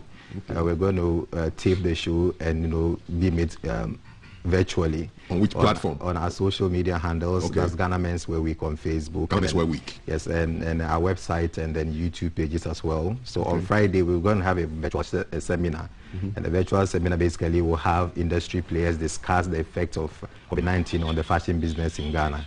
Then on Saturday, the main show will happen virtually 4 p.m. on our platforms globally. Okay. Ghana Menswear Week. We should just look for social media. On all the platforms at 4 p.m. We are going live with all the designers. We have some coming from other African countries. Like? We are hosting Nigeria, we have Togo, we have Benin, and we have over 30 models that are coming from both Ghana and across the continent. And all these designers, all of them coming together. Now, one unique thing, let me add about this year's show is that we're doing a charity show called the Catwalk for Autism. To have young autism models and some fashion influencers modeling together all on stage to give attention to the plight of the needy in the society. So basically, it's going to be a very interesting show. I had a friend called Antonio who's been doing these. Exactly. Afi's models are also they're part of it. Yes, the one that won the Mr. Autism Ghana is going to be on the stage. We have other influencers from TV and radio who will join them just to give attention to the cause. So we are not just doing a show, we also bring attention to a cause at the end of the day, and we are excited about how the virtual edition will go for the first time. Good on you. Wishing you the very best. Is there a hashtag? Yes, hashtag GHMW21 and hashtag virtual showcase. GHMW21 and hashtag virtual showcase. And we are good to go. Derek, how can we find you on social media? So on Instagram, at Kojo Bwedi Ghana. Okay. On Facebook too, Kojo Bwedi Ghana. Kojo, K-O-J-O. Yeah, K-O-J-O. All right, Kojo Bwedi Ghana. Yes. Instagram, Facebook. Abdullah, how about you? Yeah, find Busha Weave on Instagram. Okay. And on Facebook, Busha Weave Collection. Okay. On Facebook, yeah. All right. You know, thank you, gentlemen. Is there anything you want to say finally as well? Yes, I just want to say thank you to GTV for giving us the platform. It's hard when you're doing these things and you need help in terms of coming out and having these interviews. Of course, you know, you were gracious enough to give us an opportunity to talk, so we are grateful to you. And to anybody that supported our event this year, we are grateful. We did for you. Final words? So I'd want everybody to stay tuned on Saturday at 4 p.m. We'll be premiering their show on GH1 television. So I'd want everyone watching to stay tuned and then watch the show. Okay. I wanted to let my audience, my people, my fans to take their time and watch GH1 because they know what I'm capable of doing, and they know, they know what I always do. And with my previous show on Ghana Men's Week, I think I present a royal collection. Yeah. But this time around, I'm still bringing out a royal collection. By all means. Yeah. All right, thank you very much. So our guests being Nana Mensah, Abdullahi Shaibu, and Derek Bwedi. And it's the Ghana Men's Wear. We don't want to miss it. For me, Thelma, I've always wondered. I went to the zoo the other time. Every single male animal looked well dressed. Animal? Yes, and the females were kind of dull colored. Look at them. The lion has his big beard, looks really majestic. They need to attract the women. The male peacocks all look bright. But when it comes to the men have to work hard to attract the attention of the females, because you we need have to work hard. Yes. Okay. We've earned it. Thank you for the West Street. All the best to you guys. Thank you so much. It's a birthday greeting. Happy birthday to Mrs. Euphemia Sewa Asante. She's the better half of Dr. Kojo Asante of CDD. And happy birthday to Jay Gabra. Jay Gabra, we love you. He's standing right here, but we just need yes. And a happy wedding anniversary to Mr. and Mrs. George and Lydia Dixon. You live in Thornton Heath in London, UK, Where? in England, UK. Thornton Heath. So the parents of my children, Essien and Asantua, are proud of you. 3 years and counting, we'll get there. Thornton Heath. We want to get to 75 years. So, Thornton Heath. Thornton Heath. Meet the Dixons, eh? My family outside. Thelma. Yep. And then they call it Thelma, but it's Thelma. TH. Thelma. It's like Thornton Heath. Thornton Heath. All right. People, with all the brofo, Yama Jojo here. Hey. Niek Bavo. Agba Don Namikata Dono. I faint to work anyway. We don't see them say. There are no cases. It's all blessings. All blessings. Bye-bye. Say it, thank you so much. GTV breakfast. There's nowhere else worth watching really. So just keep it locked here. Enjoy the rest of our programs. And focus is on GBC News. Check out that program as well, happening now on GBC News. And thank you for watching breakfast this morning. Hashtag in Ghana. Hashtag. Oh, I don't know. Hashtag. Hey. Hashtag. We don't like that. The Gamancha will write you a letter. Hashtag GTV breakfast. We'll see you. Bye-bye. Bye-bye.